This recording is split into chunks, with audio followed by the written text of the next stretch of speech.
Victor Hale didn't knock. He never knocked.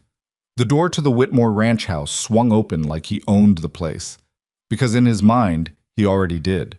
He dropped a folded paper on the kitchen table right on top of Caleb's breakfast and let it sit there while he helped himself to the coffee on the stove.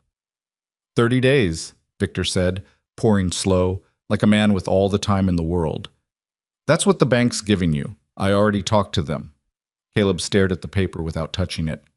I had a conversation with Judge Alcott last night, Victor continued. Real pleasant evening. He agrees with me. A man who can't manage his own land probably shouldn't be trusted to keep it. He set the cup down, straightened his coat, and looked around the room with the quiet satisfaction of someone who had already written the ending. There is one way out, Victor said. Marry my wife's cousin, girl named Eliza Hartwell. She needs a placement.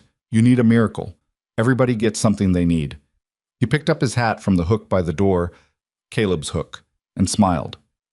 Think it over. You've got until Sunday. The door closed behind him.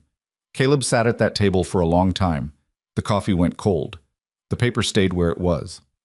If you've ever been backed into a corner so tight you couldn't breathe, if you've ever had to choose between your pride and everything you love, then you already know how this story feels before it even begins. Before we go any further, if stories like this one speak to something in you, please take a moment to subscribe to this channel and hit the like button.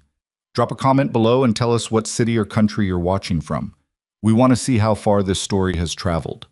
Now let's go back to the beginning of everything. The Whitmore Ranch sat 12 miles east of Gallon Creek, Montana, on land that Caleb's father had broken with his own hands back when the territory was still raw enough to push back. The house was nothing remarkable. 2 rooms, a root cellar, a porch that leaned slightly south from years of wind. But the land itself had always been something. Rolling grazing hills, a creek that ran clean most of the year, soil that could grow what you planted if you treated it right. The problem was the drought. 3 years of it. Not the soft kind that farmers complained about over supper and then forgot when the rains came back. The kind that cracked the earth open at the seams, that turned grass into brown wire, that pushed cattle into smaller and smaller patches of working land until the animals started losing weight, no matter how carefully you rationed the feed. The kind of drought that made old men go quiet and look at the sky like they were waiting for an apology that was never coming. Caleb had spent those 3 years fighting it the only way he knew, stubbornly, personally, without asking for help from anyone who might later hold it over him. He had sold off the eastern section of pasture to cover the 1887 banknote. He had reduced the herd from 120 cattle to 63, then to 41. He had let 2 of his ranch hands go, good men he'd worked alongside for years, because he couldn't make payroll and look them in the eye at the same time. By the time Victor Hale walked through his door, Caleb Whitmore was 41 years old, had 19 cattle, 8 sheep, a mule named Chester who had opinions about everything, and a debt that had grown large enough to block out the light when he tried to think about the future. I was not a man who complained. That was both his strength and the particular kind of damage that certain men do to themselves over a lifetime of refusing to show weakness. His neighbors respected him. His creditors were patient up to a point. His dead father's voice lived somewhere in the back of his chest, repeating the same handful of sentences on rotation. You finish what you start, you don't beg, you don't bend, and you don't let this land leave the family name. 4 sentences. Caleb had spent 20 years trying to honor all of them at once. Now Victor Hale, who had arrived in the territory 6 years ago with money from somewhere no one could quite trace and had since bought up 3 neighboring properties during their worst moments, had handed him a paper that said 30 days and offered him a door that had a woman attached to it. Caleb read the paper twice. It was exactly what Victor had said it was. The banknote, the lien on the eastern water rights, a letter from Judge Alcott's office referencing a property reassessment. Legal language, carefully arranged to make one man's situation feel like the natural conclusion of a process much larger than himself. He folded it and put it in the drawer with the others. Sunday came faster than it had any right to. Caleb drove into Gallon Creek in the wagon, tied Chester to the post outside the general store, and walked across the main street to the building that served as both Victor Hale's business office and a statement of everything he believed about himself. 2 stories. New paint, a sign that said Hale Land and Livestock in letters large enough to read from the far end of the street, Inside, Victor sat behind a desk that cost more than Caleb's entire year of feed bills. "I'll do it," Caleb said. He didn't sit down. "But I need conditions." Victor leaned back, patient, amused. "Of course you do. The debt gets restructured. Not forgiven, restructured. I pay it back on terms I can manage. And the eastern pasture comes back to me once it's cleared." "Eliza needs a home," Victor said. "That's all this is. Her family's circumstances have changed. She's a sensible woman, from what I'm told. You give her a roof and a name and a working situation. She's not expecting a fairy story." "I'm not asking about her expectations," Caleb said. "I'm telling you my conditions." Victor studied him for a moment. Then he opened a drawer and slid a paper across the desk. "Sign this. Eliza arrives on the Thursday train. You'll meet her at the station." Caleb looked at the paper. The terms were not quite what he'd asked for, but they were better than what he'd had. The eastern pasture was listed as collateral, not sold. It was something. He signed. He walked back across the street, untied Chester, and sat in the wagon for a minute before picking up the reins. He had just agreed to marry a woman he had never met because a man he didn't trust had arranged it, and a bank he couldn't pay had approved it. His father's voice offered nothing useful on the subject. The 4 sentences didn't cover this particular situation. Chester flicked an ear and waited. "I know," Caleb said. "Let's go home. Butts out." He told no one in town. He told his one remaining ranch hand, a young man named Doyle, who was 23 and had the good sense to mostly keep his mouth shut, only because Doyle needed to know there would be another person in the house. Doyle's response was careful. "Is she from around here?" "No." "Does she know anything about ranching?" "I didn't ask." Doyle nodded slowly. "What does she know about?" "I don't know what she knows about," Caleb said. He was repairing a section of fence at the time, and he drove the post harder than necessary. "I know she's arriving Thursday, and she's going to need somewhere to sleep that isn't the barn. The second room's got a broken window. I know that. And the mattress in there is—" "I'll fix the window," Caleb said. "You worry about the water trough." Doyle went and worried about the water trough. Thursday arrived. Caleb drove the wagon to the Gallon Creek station 40 minutes before the scheduled time because he was not the kind of man who arrived late to things, even things he didn't want to attend. He sat in the wagon and watched the other people on the platform. A family with luggage, a merchant waiting for goods, 2 cowboys he didn't recognize leaning against the station wall. He had not thought much about what Eliza Hartwell would look like. He had decided, somewhere in the practical section of his mind, that appearance was beside the point. What mattered was whether she could be reasonable, whether she wouldn't expect things he couldn't provide, and whether she was the kind of person who would make a difficult situation more difficult or less. The train arrived with the particular kind of noise that small frontier stations never quite got used to. Too much sound, too much steam, too much motion for a place built around quiet and distance. People came off the train in the usual sequence. The family first, loaded down. Then the merchant's goods on a cart. Then a man in a suit who looked entirely lost. Then a woman in a gray traveling coat with a bag in each hand and a case balanced under one arm, moving through the steam and the noise with the focused expression of someone solving a problem in real time. She stopped on the platform and looked around. Not anxiously, more like she was taking inventory.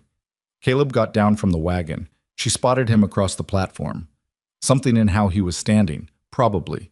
The stillness of a man who had decided to simply be visible and wait. She walked toward him with both bags still in her hands, which struck him immediately because most people would have set them down first. "Mr. Whitmore," she said, not a question. "Miss Hartwell." She looked at him directly. Brown eyes, nothing particularly soft about them. A practical face, not harsh, but not arranged for anyone's benefit. Her coat had dust on the hem from the train.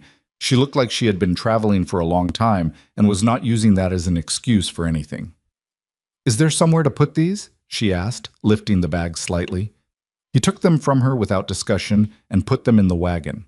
She put the case in herself, situating it with more care than the bags, which told him something about its contents without him asking. They drove back to the ranch mostly in silence. He wasn't sure what to say, and she didn't seem to feel the pressure to fill space that most people did. At one point she asked how far the ranch was from the town. He told her 12 miles. She nodded and looked out at the land. The soil looks dry, she said. 3-year drought, he said. But the creek bed I can see from here, that's year-round? Most years, this past summer, it ran low. She was quiet for a moment. What's the water source higher up? He glanced at her. Snowmelt, mostly, comes off the ridge to the north. And you're downstream from the Hale property? He didn't answer immediately. How do you know about the Hale property? Victor explained the general situation before I left, she said. He talked quite a lot. I mostly listened. Caleb kept his eyes on the road. What exactly did he tell you? That your ranch was struggling, that you needed a wife for practical reasons, and that I needed a situation for practical reasons, and that the arrangement would benefit both parties. She paused. He didn't mention that I was downstream from a property he controls. Caleb said nothing. It's relevant, she said, to the water. He looked at her again. She wasn't accusing him of anything. She was making a note. I know it's relevant, he said. The ranch looked exactly as bad as it was when they pulled in. The fencing on the north side had 2 broken sections that he hadn't had time to fix. The smaller outbuilding had half a roof. The main house stood, which was something, but it stood the way a man stands after a long illness, upright, functional, but recognizably diminished. Doyle came out from the barn and stopped when he saw her. Eliza climbed down from the wagon before Caleb could offer a hand, which didn't escape his notice, and she looked at the yard with the same expression she'd had on the train platform. This is Doyle, Caleb said. He handles most of the day-to-day. Doyle pulled off his hat. Ma'am? Doyle, she said. Then she looked at Caleb. Could someone show me the livestock? He had expected to show her the house first. You want to see the animals before you've seen your room? The house will still be there, she said. I'd like to see the animals while there's still light. Caleb looked at Doyle. Doyle looked at Caleb. Some kind of silent communication passed between the 2 men that landed somewhere between well and huh. This way, Caleb said. Oh. She moved through the barn and the small outer pen with an efficiency that was not showy but was impossible to ignore. She looked at the cattle carefully, not the way most visitors did, with general appreciation or polite discomfort, but the way someone looks when they are cataloging information. She checked the condition of their coats without asking permission. She looked at the feed situation without commenting on it immediately. She crouched down near the fence line and examined the soil where the animals had been standing. How long have the sheep been separated from the main grazing area? She asked. About 8 months, Caleb said. That's the problem, she said, standing up and brushing her hands on her coat. They need rotational access. Keeping them in one section is degrading what grass you have left. I know about grazing management, Caleb said. He kept his voice level. I'm not suggesting you don't, she said. I'm saying the current setup isn't working, and there are 2 or 3 changes that would show results inside of 6 weeks. He studied her. You learned this where? My uncle raised sheep in Pennsylvania for 20 years, she said, and I read a lot. She said it without apology. I'll show you what I mean tomorrow, if that's agreeable. He wasn't sure if it was agreeable or not. He was still processing the fact that she'd been on his property for 40 minutes, had already identified a problem. He'd been working around for months and had done it without a single note of superiority in her voice. We'll talk tomorrow, he said. She nodded. Could I see the house now? Up. The second room was better than it had been. He had fixed the window the day before, replaced the worst of the bedding, cleared out the boxes that had accumulated over the years. It was spare and plain and had 1 chair and a small table and a view of the yard. She stood in the doorway and looked at it. It's fine, she said. It's not much, he said. I didn't come here expecting much, she said. Not bitterly, just plainly. He stood in the hallway and she stood in the doorway of what was now her room, and the distance between them felt both very small and enormous at the same time, which was a feeling he had no word for and wasn't sure he wanted one. The marriage itself, he said. The paperwork's arranged for Saturday at the Justice of the Peace in town. All right, she said. It doesn't have to be. I mean, we can work out how we... There doesn't need to be any pretense about what this is. She looked at him for a moment. Mr. Whitmore, I am a practical person in a practical situation. I'm not going to be wounded by honesty. He nodded.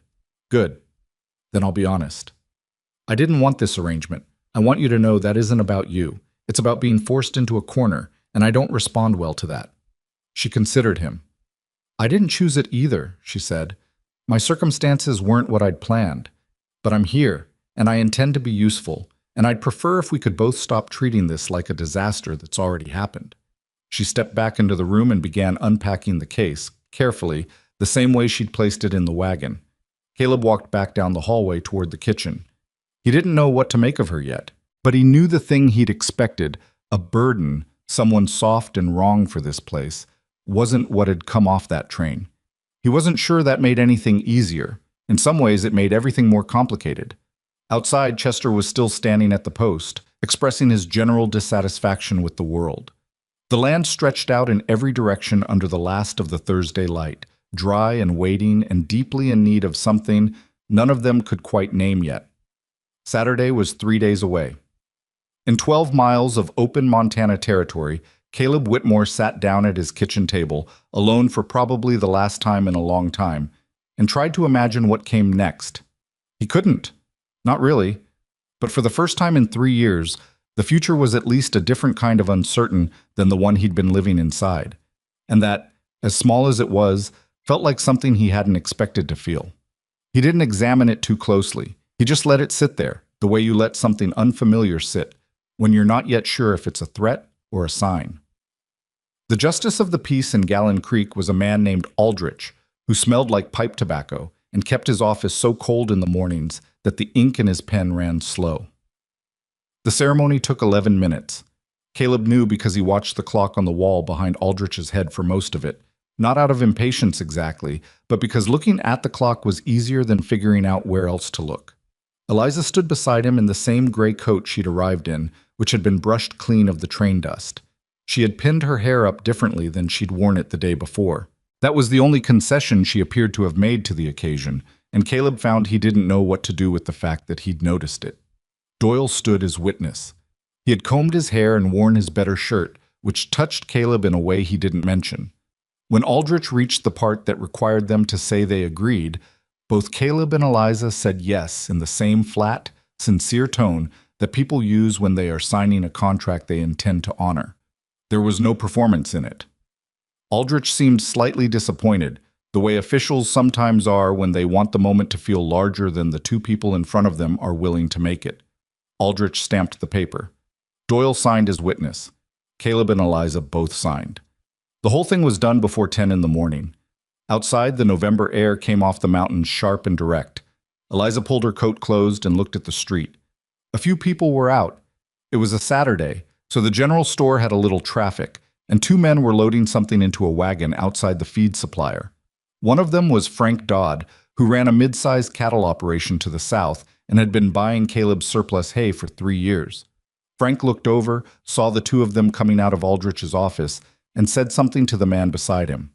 Both of them looked. Caleb saw it. Eliza saw it too, though she didn't react in any visible way. "That's Frank Dodd," Caleb said quietly. "He'll have told half the county by sundown." "Is that a problem?" she asked. "Not a problem," he said. "Just a fact." They walked to the wagon. She climbed up without waiting. He untied Chester and got up beside her, and they drove back toward the ranch in the thin winter light, the road running straight and empty before them. The whole arrangement now legally real in a way that 11 minutes in a cold office had made final. Neither of them spoke for a while.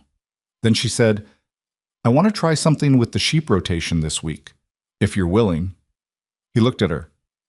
"We just got married." "I know," she said. "And the sheep still need rotating." He almost said something sharp, then he didn't. "Tell me what you're thinking," he said. She told him. By the time they reached the ranch, he was listening more carefully than he'd expected to. The idea itself wasn't complicated, which was part of what bothered him about not having thought of it himself. The grazing land on the western side of the property had been resting since early September. He'd kept the animals off it because the grass had thinned enough that he was worried about overgrazing what was left. But Eliza pointed out that he'd overcorrected. Complete rest wasn't the answer. Controlled, rotational access was. "You move them through in sections," she said. They were standing at the fence line in the cold, both of them looking at the land, which was the most natural position for any conversation about it. "Short periods, then you pull them off before they can strip it. The root systems stay intact. The grass comes back faster. I know what rotational grazing is, he said. Then why aren't you doing it? It was a reasonable question, and he didn't have a reasonable answer that didn't involve pride, which he wasn't ready to hand over. The fencing, he said, which was partially true. Dividing the western section into smaller rotation paddocks required fence posts he hadn't had the budget for. How much fencing? He calculated. 4, maybe 5 sections to do it properly. I don't have the materials right now.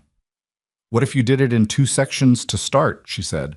Just alternate. It's not perfect, but it's better than what's happening. He looked at the land. He thought about the materials he did have, some older posts in the barn, wire he hadn't used. That might work, he said. I'll help with the posts, she said. He turned to look at her. You've set fence posts before? My uncle's farm, she said. I told you. He thought about saying that it was different here, harder ground, colder season. He thought about saying a lot of things that would have been true and also beside the point. We'll start Monday, he said. She nodded and walked back toward the house. Doyle appeared from around the corner of the barn. He had clearly been within hearing distance, but was pretending he hadn't been. She's not what I was expecting, he said. No, Caleb agreed. Is that good or bad? Caleb watched her disappear through the kitchen door. Still working that out, he said. The talk started, as talk in small territories always does, faster than the people involved could do anything about it. By the following Wednesday, Caleb had heard 3 different versions of himself and Eliza from 3 different sources. The most generous version said that Caleb had made a sensible arrangement under difficult circumstances. The middle version said he'd been pushed into taking a charity case. The least generous version, which came to him secondhand through Doyle, who'd heard it at the feed store, said that a city woman who'd never set eyes on real ranch work was going to be a drain on an operation that was already drowning, and that Caleb Whitmore, for all his stubbornness, had finally made a mistake he couldn't fix with hard work.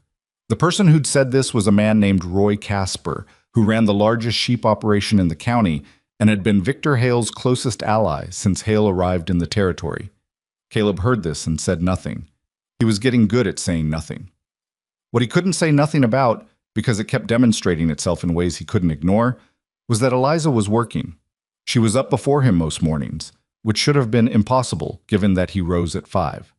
The first time he came into the kitchen at 5:15 and found the stove already going and coffee already made, he stood in the doorway for a moment trying to locate the error in what he was seeing.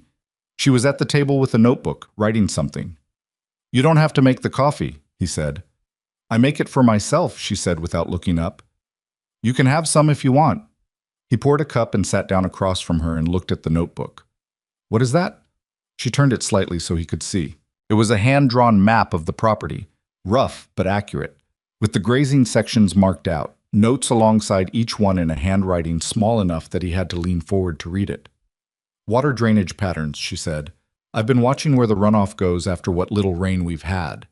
Your creek runs lower than it should because you're losing water on the north slope before it reaches the collection point. There's a natural depression about a quarter mile up that could be redirected with a simple berm. He stared at the map. He had walked that north slope hundreds of times. Where did you see the depression? I walked up there yesterday morning. Yesterday morning it was below freezing. Yes, she said. He looked at her. She was still writing in the notebook. There was nothing in her manner that said she expected credit for going out in the cold. It was simply something she had done because it needed doing. He drank his coffee and studied the map. She wasn't wrong about the drainage. He could see it in the drawing. The line she'd marked showed the water path clearly, and the depression she'd indicated was a spot he knew but hadn't thought of in those terms. He'd always thought of it as a low point. She was looking at it as a collection opportunity. This would need significant work, he said. 3 days, maybe 4, if both of us work it and Doyle helps. Doyle's got his own list this week. Then 2 of us and longer, she said. The point is it's doable. He put the notebook down. He looked at her across the table, this woman he had married 11 days ago, because a man with a desk too expensive for an honest living had handed him a paper and a deadline, and he tried to work out what exactly he was dealing with. She looked up, caught him looking, didn't react with discomfort, just met his eyes. Is something wrong? No, he said. You're staring. I'm thinking, he said. About the berm?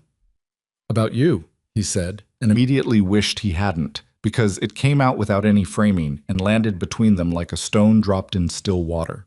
He corrected quickly. About whether your estimates are reliable. You haven't worked this specific terrain before. She held his gaze for a moment longer than was comfortable. My estimates are based on what I've observed, she said. They might be wrong, but they're not guesses. He nodded and stood up. I'll look at the North Slope this morning, he said. If the depression is where you say it is, we'll talk about the berm. He put on his coat and went out. The depression was exactly where she'd said it was. December came in harder than November had left off. The temperature dropped 15 degrees in a single week, and the wind off the mountains found every gap in the ranch buildings with the thoroughness of something with a grudge. Caleb spent 2 full days banking the base of the barn and plugging the worst of the draft points in the house.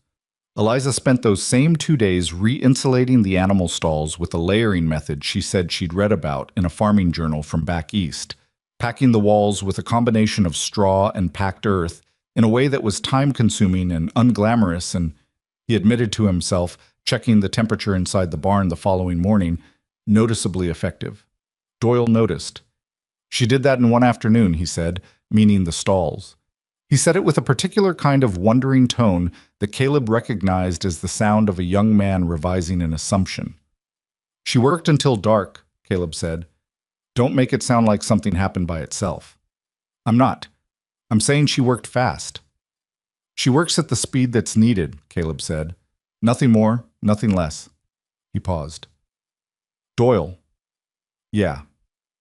The water trough on the east side is freezing at night. I need you to deal with that before it gets worse. Doyle went to deal with it. Caleb stood in the barn for a moment longer. Around him, the animals were calmer than they'd been in weeks. He could see it in how they were standing, the absence of the low-grade restlessness that came with cold and discomfort. The stalls held heat differently now. He didn't understand all of what she'd done, technically, but the result was visible. He didn't tell her this directly. He wasn't sure why. Something in him was still maintaining a distance, measuring, watching for the moment when the performance would crack and the real situation would show itself. He'd been wrong about people before, specifically about people who came in looking capable and turned out to be only good at the first week of things. But the second week passed, and the third, and she didn't change. What changed was the town. The Gallon Creek Mercantile was run by a woman named Patsy Bright, who had been in the territory longer than most of the buildings and knew everything about everybody and shared it freely, which meant that by mid-December, Eliza's presence at the Whitmore Ranch had been cataloged, discussed, and judged by essentially every person in a 15-mile radius. Caleb drove them both into town for supplies on a Thursday morning, which was the first time Eliza had been in Gallon Creek since the day of the marriage. He watched what happened without making it obvious that he was watching. 2 women outside the milliner's shop stopped talking when Eliza walked past. Not hostile, exactly. More the particular silence of people who have been talking about someone and suddenly find themselves next to the subject. Eliza either didn't notice or gave no indication that she did. She walked into the mercantile and gave Patsy Bright a list of what she needed in a direct and businesslike manner that clearly wrong-footed Patsy slightly, because Patsy's standard opening with newcomers involved a series of questions designed to establish how much the newcomer knew and didn't know. Eliza's list preempted all of that. Patsy recovered. So you're settling in all right? She said, filling the order with practiced efficiency. Yes, Eliza said. Do you carry sulfur for treating fence posts? I can order it, Patsy said. Takes about 10 days. That's fine. Eliza looked around the store. What's the best source locally for secondhand tools? I've been looking for a particular kind of post-hole digger. Patsy blinked. You'd want to try the Hanley Auction Barn. They run a sale every other Saturday. Thank you. Eliza turned back to the list. Patsy looked at Caleb, who had been standing near the door pretending to examine a display of work gloves. He gave her nothing. Patsy looked back at Eliza with a new expression, somewhere between reassessment and something that might eventually become respect, though it wasn't there yet. Outside, Roy Casper was loading his wagon with supplies. He saw them come out of the mercantile and let his eyes travel over Eliza with the deliberately slow appraisal of a man who wants you to know he's judging you. Whitmore, he said. Casper, Caleb said. Roy's gaze moved to Eliza. This the wife? Caleb didn't have time to say anything. Eliza Whitmore, she said. You run the sheep operation south of the Hale property. Roy looked faintly surprised that she knew this. That's right. Your grazing land borders the Miller Creek tributary, she said. Do you ever have trouble with runoff backing up on the eastern side in spring? Roy stared at her. Some years, he said cautiously. We're putting in a berm on the north slope to redirect drainage. There's a chance it affects the Miller Creek flow slightly. I wanted to mention it to you before we start work so you're not surprised. There was a silence. Roy looked at Caleb. Caleb looked back, expressionless. Roy looked at Eliza again. That's neighborly of you, he said, with slight difficulty, as if the word cost him something. Practical, she said. Neighbor problems are expensive. She picked up the supply box. Good day, Mr. Casper. She walked to the wagon and loaded the box herself. Roy watched her go. After a moment, he said to Caleb, She always like that? Pretty much, Caleb said. Roy made a sound that wasn't quite a laugh and wasn't quite anything else. He went back to his loading. Caleb went to the wagon. He took the reins. Eliza sat beside him with the supply list folded in her coat pocket, looking ahead at the road. You knew who he was, Caleb said. Doyle mentioned him, she said. I asked some questions. You've been asking questions. I ask questions about everything, she said. It's how I learn things. He thought about this as they pulled out of town. The wind had picked up from the northwest and carried the particular smell of incoming weather. He looked at the clouds. Storm coming, he said. She looked up. How soon? Day or two. She nodded. We should move the animals to the lower pasture before it hits. The shelter there is better than the upper ground. I know, he said. I know you know, she said. I'm just thinking out loud. They drove in silence for a while. The town fell away behind them. The land opened up on both sides, gray and cold and waiting. Something in the sky had the dense, pressed quality that always came before serious weather in Montana, a heaviness that wasn't visible exactly, but that people who'd lived there long enough could feel. The Miller Creek question, Caleb said eventually, about the berm affecting the flow. Yes? It won't, he said. The drainage pattern doesn't connect the way you suggested to Casper. She was quiet for a moment. I know, she said. He looked at her. Roy Casper has been spreading rumors about your ranch for months, she said. Doyle told me. I wanted to see what kind of man he was in person, and I wanted him to walk away with a reason to think about us as neighbors rather than targets. Caleb stared at the road ahead. He worked through this. You made him feel like we were doing him a courtesy. Yes. When we weren't, she confirmed. The wagon wheels found a rough patch and the whole rig shuddered for a moment. Chester expressed his displeasure vocally. Caleb said nothing for a long time. That was not a simple thing to arrange on the fly, he said finally. It wasn't on the fly, she said. I've been thinking about Roy Casper since Doyle first mentioned him. He didn't know how to respond to this. He wasn't angry. He wasn't anything simple. He was in the complicated territory of realizing that the person sitting beside him was playing a longer game than the one he'd thought he was watching, and that she'd been playing it quietly and without announcement since before the wagon ride was even finished.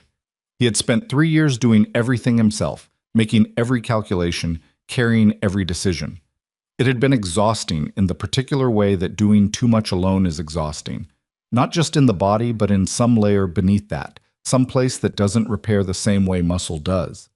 He wasn't sure what to do with the fact that she was thinking alongside him now, or ahead of him, or, and this was the part that unsettled him most, thinking about things he hadn't thought to think about. The berm work starts tomorrow, he said. In this weather? We'll get a few hours in the morning before it worsens, he said. Better to start than to wait. She nodded. All right. They pulled into the ranch yard. The animals were restless in the pen, feeling the weather the way animals always do before it arrives. Doyle came out of the barn and looked at the sky and looked at Caleb. I know, Caleb said. Start moving the sheep. The storm announced itself properly on the second day, and the berm got 3/4 finished before the temperature made working outdoors unreasonable. Caleb didn't like leaving a thing 3/4 done. It sat wrong with him. But Eliza pointed out, without sentiment, that a half-finished berm still redirected some water, and that finishing it in February was better than freezing 2 people solid trying to finish it in December. This was logical. He accepted it, which was becoming a small habit that he noticed in himself without commenting on to anyone. The days shortened. The cold settled in with the permanent quality of a guest who doesn't realize they've overstayed. Inside the house, a new rhythm established itself. Not comfortable exactly, not yet, but functional in the way that two people who are paying attention to each other eventually find a groove, even if neither of them would call it that out loud. She cooked well, which surprised him because nothing else about her was decorative. He cooked acceptably. They had reached a silent understanding that whoever got to the kitchen first in the evening dealt with supper, which meant they alternated without discussing it, which meant something about each of them that neither examined. She read at night, at the table, while he worked on the ranch accounts or repaired equipment. Once or twice he caught himself watching her read, not with any particular feeling, just noticing the way she sat, the way she turned pages with one hand while the other rested flat on the table, the slight movement of her lips when something she was reading was interesting. He looked away when he caught himself doing it. One evening, she looked up from her book and said, "Have you ever considered selling the wool directly?" He was examining a broken hinge. "What?" "The wool from the sheep. You're selling to the Linden broker in Billings, right? He sets the price. You take what he offers." "That's how it works." "It doesn't have to be," she said. She marked her page and put the book down. "There's a cooperative purchasing program that started operating out of Helena. Independent ranchers pool their wool, negotiate collectively, and cut out the middle broker. The returns are significantly better." He set down the hinge. "Where did you read about this?" She got up and went to her room and came back with a copy of a farming journal, folded open to an article. She laid it on the table in front of him. He read it. It took him longer than it would have taken someone younger. His reading was functional, but not fast. And she didn't rush him. She went back to her own reading. When he finished, he put the journal down and thought. "This assumes you have enough wool to make the minimum quantity worthwhile," he said. "With the rotation changes, your flock condition should improve significantly by spring shearing," she said. "It might be close. Might isn't enough." "No," she said. "But it's worth looking into rather than assuming it isn't." He picked up the hinge again, turned it in his hands. "The broker in Billings has been working with this ranch since my father's time." "I understand that," she said. "I'm not saying drop him tomorrow. I'm saying it might be worth knowing your options." He didn't answer. She went back to her book. But 3 days later, without mentioning it, he wrote a letter to the cooperative in Helena. January brought a particular cruelty. 2 of the sheep, both ewes he'd been watching for signs of trouble, went down within a week of each other. Different problems. One had a respiratory issue that had been coming on slowly, the other broke a leg on the ice in the lower pasture and couldn't recover. He lost both. He came into the kitchen after dealing with the second one, and his face was the closed, locked version of his face that meant he was holding something heavy and wasn't planning to put it down in front of anyone. Eliza looked at him. She didn't say anything consoling, which he appreciated. She poured coffee and put it on the table and sat down across from him. After a while, he said, "That's the 3rd animal this winter." "I know," she said. "The breeding stock is too thin," he said. "I've been trying to stretch what I have because replacing animals costs money I don't have." "The condition of the remaining ewes will affect lambing in the spring," she said. "If we lose lambs—" "I know the math," he said. He said it with more edge than he'd intended. He looked at the coffee.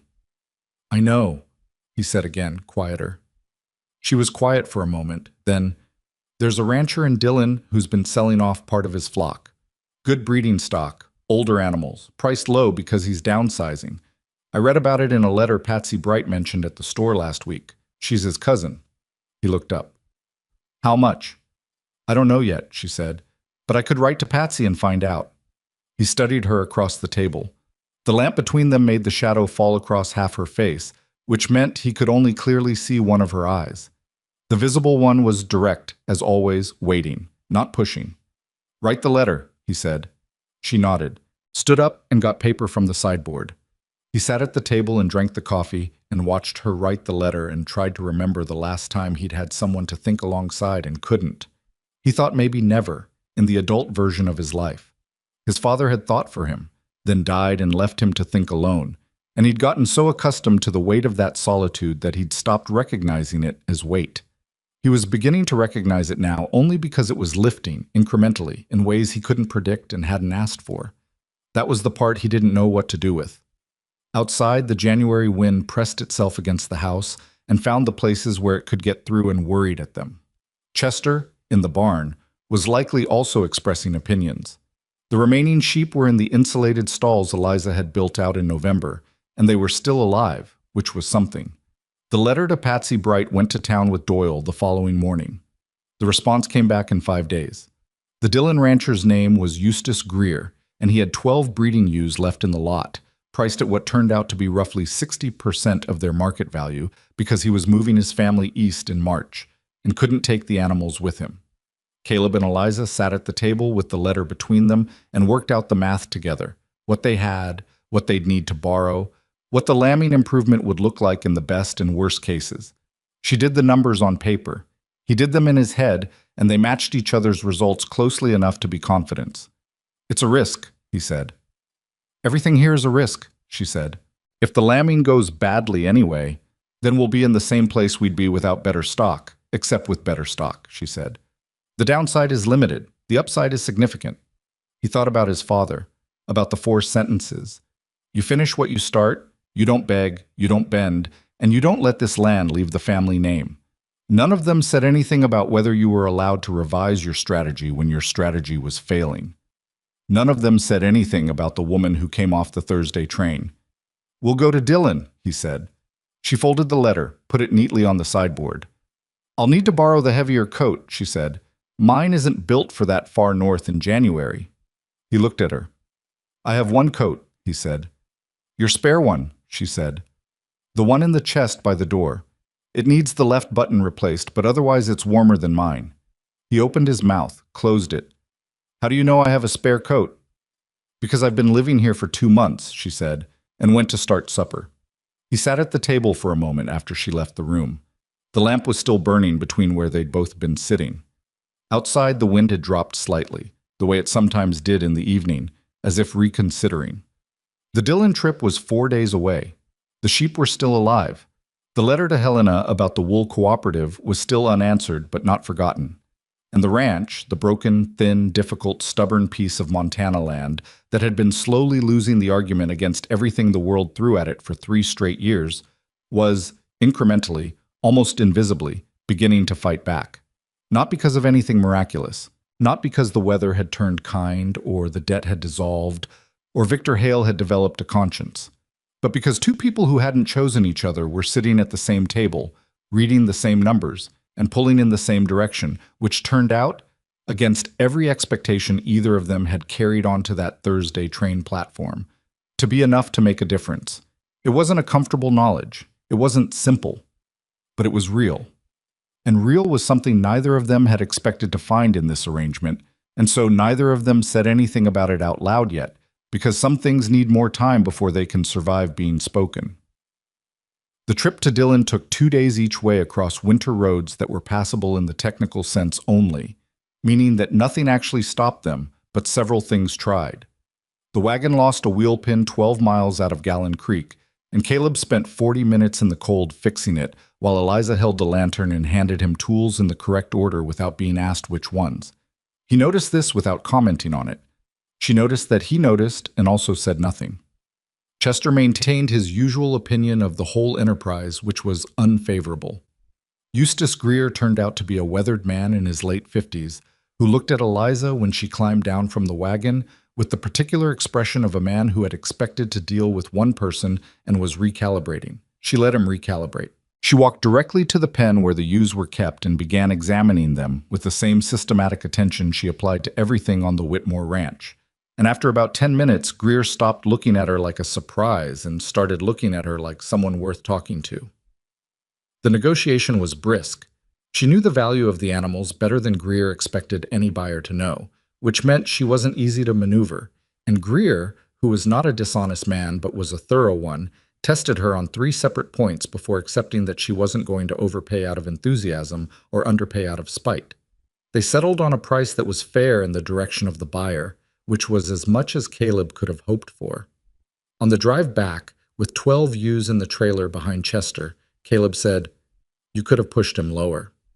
$15 lower, she said, and he'd have remembered it. We might need to deal with his network again. A man who feels he was treated honestly talks differently than a man who feels he was squeezed. Caleb watched the road. The sky had gone the color of old pewter, low and heavy with the next weather system that was already building somewhere over the mountains to the west. You think about things a long way out, he said.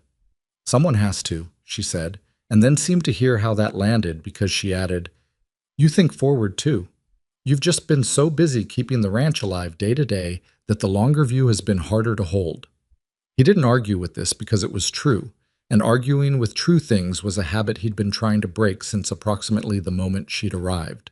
They made camp the second night at a way station 15 miles south of the ranch, a small rough building with a stove and no particular comfort, used by travelers moving through the territory. It was either that or push through in the dark with animals behind them that needed rest, so there was no real decision to be made. Caleb got the stove going. Eliza fed and watered the ewes before coming inside, which again he noticed, because he'd been about to do it himself and she'd simply done it first. They ate dried provisions and did not talk much. The fire made the small space warmer than expected. Outside, the wind had found its strength again, pressing against the walls with the focused insistence of something with nothing else to do. At some point, she fell asleep sitting up at the small table with her coat still on, her head tilted slightly to the left, one hand still resting on the surface. He watched her for a moment before looking away. He didn't examine why he looked as long as he did. He added wood to the stove, sat back down, and kept watch until morning, which was something he would not mention and she would not ask about. The ewes settled into the Whitmore operation with the predictable friction of animals being introduced to a new environment, 2 days of restlessness, then acceptance. Caleb moved them into the rotation system Eliza had designed, which now had real material behind it, since Doyle had spent January cutting the additional posts from timber they'd salvaged from the collapsed outbuilding. The western section was properly divided. The system looked, for the first time, like something intentional rather than something improvised. The Helena Cooperative wrote back in February. The response was encouraging. They were accepting new members through March. The minimum clip weight was achievable if spring shearing went well, and the collective pricing for the previous season had run roughly 22% above what individual sellers had gotten through private brokers. Caleb read the letter twice and handed it to Eliza, and she read it once and said, "We should join." "We're already behind on the Linden contract," he said. "If we pull out, the Linden contract is month to month," she said. "I checked. There's no penalty for non-renewal." He looked at her. "When did you check that?" "When I first suggested the cooperative," she said. "Before I suggested it." He sat with that for a moment. "You looked into the contract before you brought it to me." "I try not to suggest things I haven't thought through," she said. He put the letter on the table. "And if the spring clip comes in under the cooperative minimum? Then we sell through Linden that year and try again the following season," she said. "It's not a permanent decision, it's a direction." He signed the cooperative application that evening. She witnessed it. Neither of them made anything of the moment, which was how they handled most things, by not making anything of them, which was its own kind of making something. March arrived with the particular mixture of hope and deception that early spring in Montana always carried, warmer air that convinced you of things, followed by cold snaps that reminded you where you actually were. The lambing began in the second week, and for 10 days the ranch ran on almost no sleep as Caleb and Eliza took alternating night watches in the barn to monitor the ewes. The first 3 lambs came without incident, which was more than Caleb had allowed himself to expect. The 4th ewe had difficulty, and Eliza sat with her for 3 hours in the cold, talking to her quietly in a low, continuous voice while she worked. And when Caleb came in at the shift change and saw what she was doing, he didn't say anything about it. He just sat down on the other side and helped, and together they got the lamb through. And when it was done, they were both cold and tired, and there was blood on both their coats, and neither of them remarked on any of it. "That one would have been lost," he said finally, meaning the lamb. "Probably," she said. They were both leaning against the stall wall in the hay, the recovered ewe and her lamb between them. The barn was cold, but not viciously so, and it smelled the way barns do in lambing season, animal and hay, and something that isn't quite warmth but functions like it. "You're good at this," he said. "The animals." He paused. "At most of it." She looked at him. He was looking at the ewe, which gave him something to be looking at. "Thank you," she said. It came out like something she meant. He nodded, and they sat there for a few more minutes before he got up and went back to the house to sleep 3 hours before the next round of work. By the end of lambing, they had 14 live lambs from 12 ewes, which was 2 better than he'd predicted in his most optimistic calculation. The losses were 1 lamb and 0 ewes. Doyle marked it in the record book and showed Caleb, and Caleb looked at it for a long time without speaking. "Good news travels slow in this county," Doyle said. "Bad news runs." "Don't tell anyone yet," Caleb said. "Why not?" "Because we're not done," he said. Spring found the ranch looking different. Not dramatically. Not the way a story wants things to look, all at once and obvious. It was the kind of difference that accumulated in small increments. The western pasture coming in greener than it had in 3 years because the rotation system was working. The creek running at a volume that actually reached the lower collection point because the berm, finished in February once the temperature allowed it, was redirecting what the north slope had been wasting. The animals in generally better condition because the winter feeding had been managed more carefully than it had been managed before. People noticed. They noticed the way people in small territories always notice. Not by saying anything directly, but by adjusting their posture around you. Frank Dodd, who had watched them leave Aldrich's office on the wedding morning with the particular expression of a man watching something he's already written off, stopped Caleb at the feed store in April and asked a question about grazing management that was phrased as if asking for advice, though what it actually was an acknowledgement that something was working. Caleb answered the question straight. Frank nodded. He started to walk away, then turned back. "Your wife," he said. "She's the one who figured the rotation?" "We figured it together," Caleb said. Frank looked at him. He knew that Caleb Whitmore was not a man who shared credit easily, which meant what he'd just said was either more complicated than it sounded or exactly as straightforward as it seemed. "All right," Frank said. He walked away. He told someone else. That person told someone else. By May, enough people in the county had heard enough of the right things about the Whitmore operation that Caleb began getting questions at the Saturday market that would have been laughable in November. Small questions, practical ones. He answered them honestly and without performance, which was the only way he knew how to answer things. Eliza came to the Saturday market with him starting in April, which in the first weeks produced the kind of careful social navigation that frontier territories specialize in. Women who were curious but cautious, men who were assessing, a general atmosphere of waiting to see what kind of person she was going to turn out to be in public. She navigated it the same way she navigated everything, directly, without pretense, without trying to make herself palatable to anyone specific. She talked to people who seemed worth talking to and didn't waste time on people who weren't. She asked Patsy bright questions about the county's history, not as flattery, but because she genuinely wanted to understand the place she was now part of. And Patsy, who had been wary, became progressively less so. But the one person watching all of this with neither curiosity nor goodwill was Victor Hale. Victor came to the ranch in May without announcing himself, which was his habit, the unannounced visit as a form of dominance, establishing that your time and your preparation meant less than his arrival. He came on a Tuesday morning when Caleb was in the east field and Eliza was in the yard sorting through shearing equipment that had arrived from the cooperative. She heard the horse before she saw the rider. She looked up and watched him come through the gate and dismount and look at the yard the way he'd looked at Caleb's kitchen that first morning. Like a man doing an inventory of property he considers his own. "Mrs. Whitmore," he said. He tried the title with a slight tilt to his mouth that suggested he found it amusing. "I wasn't expecting to find you doing the manual work."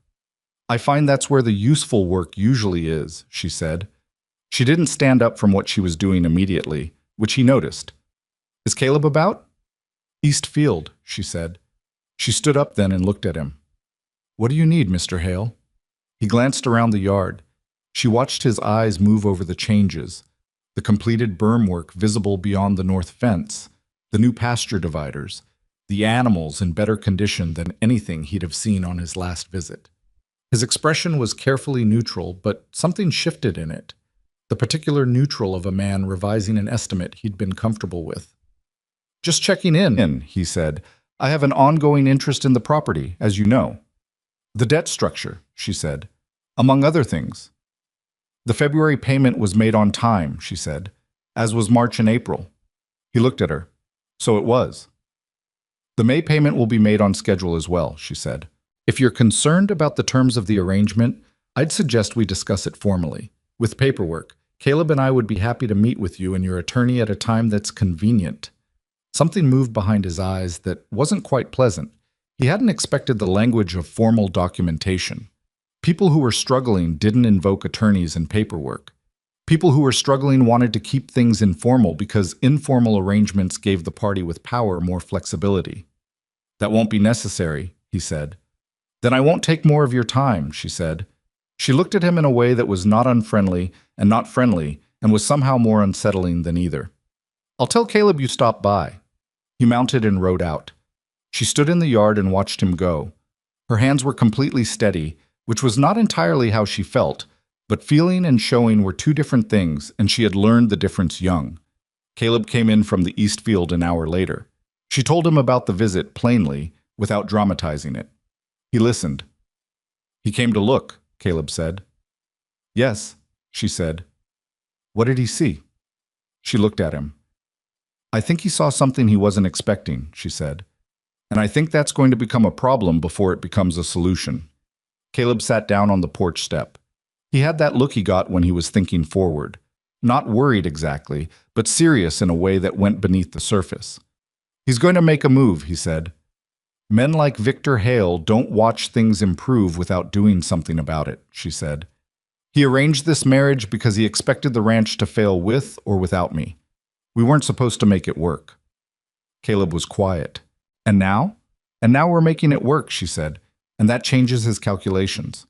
He looked out at the yard that looked different from how it had looked in November, different in the quiet, incremental way that real change usually looks. What kind of move? I don't know yet, she said, but I've been thinking about the water rights. He looked at her sharply. The Eastern water rights, she said.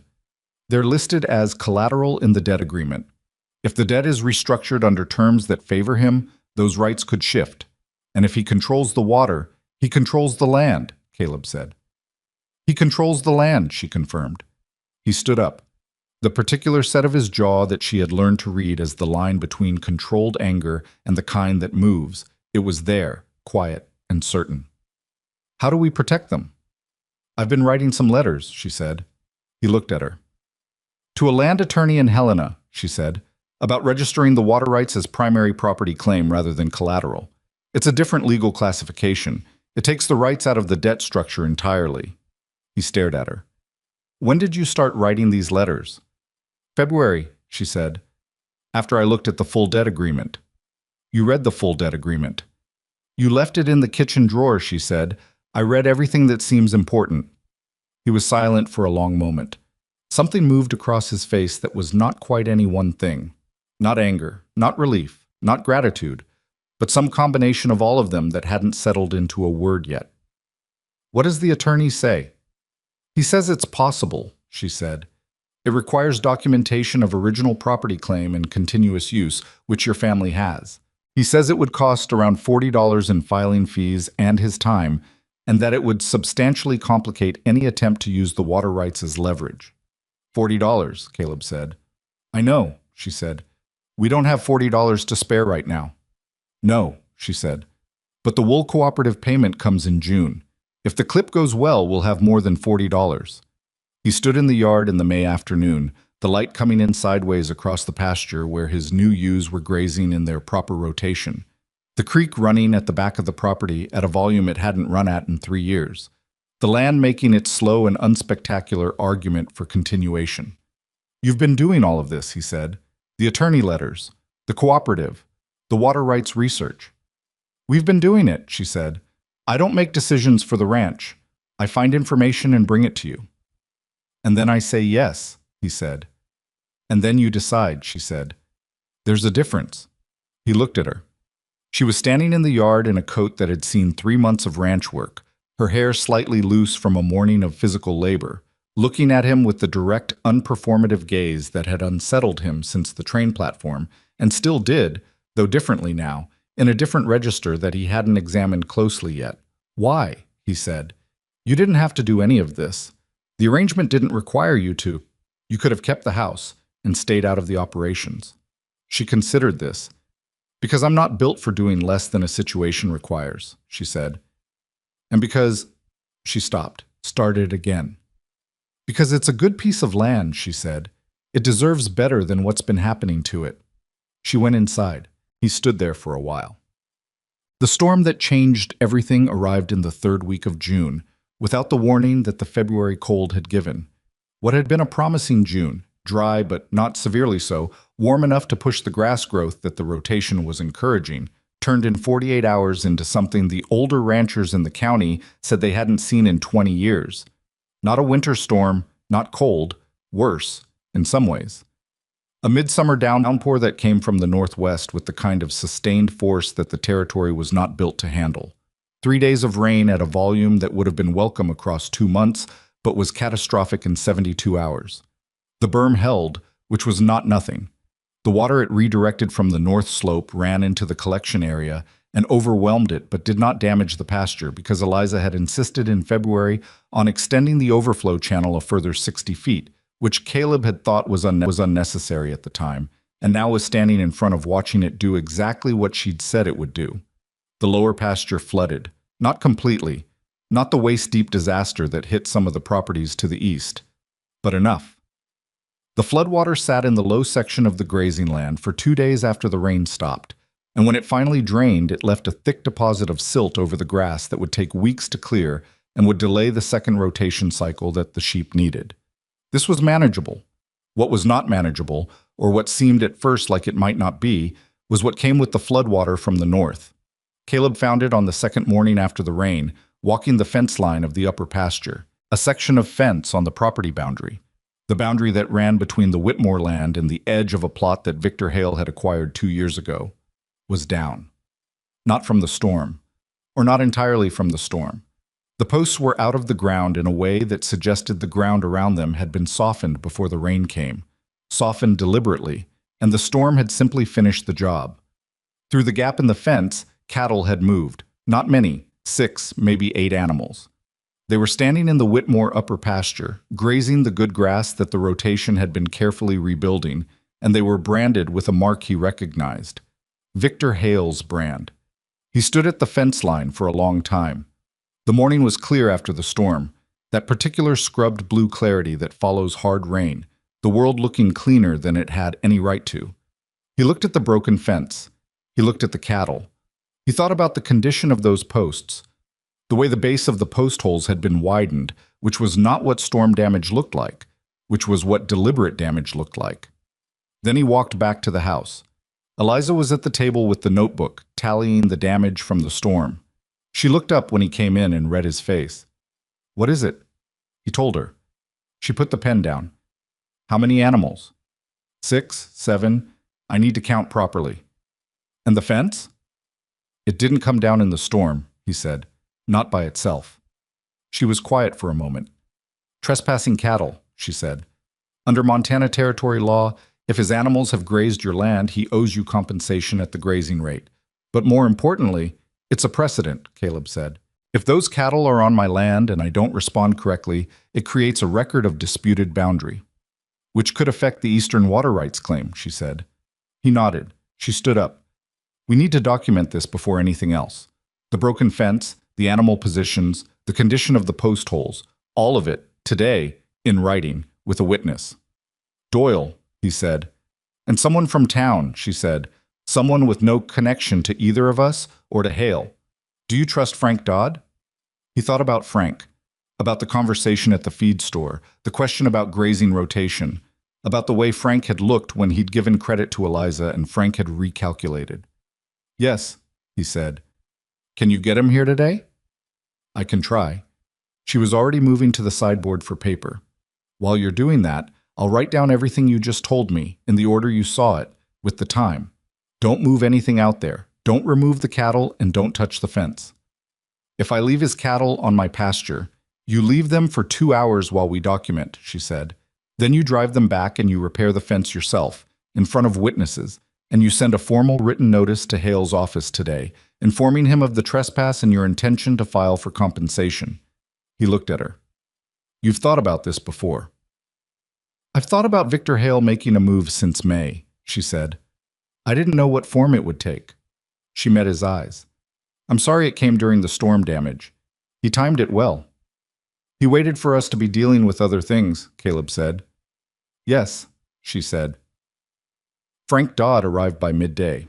He walked the fence line with Caleb and looked at the post holes and looked at Caleb and didn't say what both of them were thinking, because some things in the territory were understood without being said. He witnessed the cattle positions and the fence condition and signed the documentation Eliza had written out, reading it carefully first in a way that told Caleb he was taking the witnessing seriously. "This is Hale's doing," Frank said quietly. "The storm did some of it," Caleb said. "Sure," Frank said. He signed.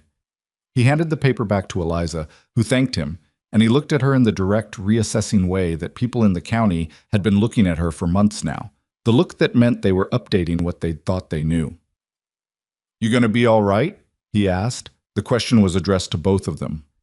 "We're working on it," she said. Frank drove back to his own property. Doyle helped Caleb return the cattle to Hale's land through the broken section. Then they repaired the fence together, taking care to document the repair method and materials in writing, witnessed again by Doyle. The formal notice went to Victor Hale's office before sundown, carried by Doyle himself, who reported back that the man in Hale's office had accepted it without expression. That evening, the ranch was quieter than usual. Caleb sat at the table with the storm damage tally and the legal documents and the record of the fence trespass, and the numbers were not good. The flood damage to the lower pasture would set back the rotation by weeks. The shearing was delayed because the animals had been stressed by the storm and needed time before it could be done properly. The cooperative payment, which had been the source of the water rights filing fee, was now uncertain in its timing, and Victor Hale knew all of this. He had access to the bank records. He knew the payment schedule. He had timed the fence incident for maximum disruption. Caleb sat with it. Eliza sat across from him, writing her own separate document. A detailed summary of the fence incident, the storm timing, and the pattern of events since Victor's May visit, which she had been building in the back pages of her notebook since then. After a while, Caleb said, "He's going to try to call the debt early." "Yes," she said. "On what grounds?" "He'll find something in the fine print," she said. "Or he'll pressure the bank. He has relationships there." She paused. "The attorney and Helena, the $40. I think we need to prioritize it." "We don't have it." "Roy Casper owes us for the hay we sold him in April," she said. "He's been slow to pay. $32. If we ask him directly and remind him of the terms, it comes due now." Caleb looked at her. "You want me to go to Roy Casper for payment?" "I want us to collect what we're owed," she said. "Roy Casper isn't Victor Hale. He's a man who follows whoever has the most power in the room. If we show him that calling in our debt is normal business rather than desperation, he'll pay." She was right. He knew she was right. He didn't like it, because going to collect from Casper had the texture of asking, and asking had always felt to him like a form of weakness that couldn't be undone. But his father's 4 sentences didn't say anything about whether collecting a legitimate debt was begging, and the distinction mattered. "I'll go tomorrow," he said. She nodded. She went back to writing. He watched her write for a moment. Outside, the storm-cleaned sky had gone dark and full of stars, the kind of clear, cold night that comes after hard weather, the air so clean it almost ached. The ranch was quiet around them. Animals settled, fences repaired, documents filed, the next problem already identified and mapped and approached. He had been backed into corners before, but he had always been backed in alone. This was different, and the difference was not comfortable, because it meant he had something to protect now beyond the land and the name and the 4 sentences. It meant he had a stake in something that hadn't been in his life before November, something that wasn't his father's legacy or his own stubborn survival, but was something new, unnamed, and real. He wasn't ready to look at it directly, but it was there, the same way the creek was there, running quietly in the dark at the back of the property, doing what it did regardless of whether anyone was watching. The attorney letter went to Helena the following week with a bank draft for $40, collected from Roy Casper on terms that were businesslike and not apologetic, just as she had said they would be. Victor Hale's formal response to the trespass notice arrived 3 days later. It was written in the language of someone who had expected to be dealing with a struggling rancher and had received instead a document that looked like it came from a person who knew exactly what they were doing. Caleb read it at the table. Eliza read it after him. "He's angry," she said, not about the language, which was formal, about what was underneath the language. "Good," Caleb said. She looked at him. Something in his voice had changed, not harder, but cleaner, like something that had been clouded over had cleared. "He expected us to be drowning by now," Caleb said. "He planned this whole thing expecting we'd be drowning." "Yes," she said. He put the letter down. He looked at her across the table, and whatever he looked like in that moment, she looked back at it without looking away. "We're not drowning," he said. "No," she said. "We're not." The summer was far from over. Victor Hale was not finished. The cooperative payment was still pending, the pasture damage was still real, the water rights filing was in process but not resolved, and there were any number of ways the next months could still go badly. But the ranch was standing. The animals were alive. The fences were repaired and documented. Two people who had not chosen each other had chosen, over and over, every morning and at every table, to pull in the same direction. And the cumulative weight of all those small choices had added up to something that Victor Hale had not accounted for. Something that was harder to move than he'd calculated. Something that, in the territory's long memory of who broke and who didn't, was beginning to look like it might last. The attorney in Helena wrote back in July. His name was Caldwell, a man Eliza had found through the cooperative's legal referral network, and his letter was 3 pages long and written in the careful, precise language of someone who had read the Whitmore debt agreement very closely and found several things worth noting. Caleb read it at the table on a Wednesday evening, the lamp turned up high, reading slowly the way he did with legal documents, making sure he caught what was actually being said rather than what he thought he was reading. Eliza sat across from him and waited. She had already read her copy. Caldwell had sent 2, but she didn't rush him. When he finished, he set it down and looked at the far wall for a moment. "He says the debt acceleration clause requires 60 days written notice," he said. "Not 30. "Yes," she said. "Hale's been telling people 30, he said. "Roy Casper mentioned it at the Saturday market 2 weeks ago. 30 days, and the bank calls the balance." "Casper was wrong," she said. "Or he was told wrong." Caleb looked at the letter again. Caldwell also says the water rights classification filing has been accepted for preliminary review.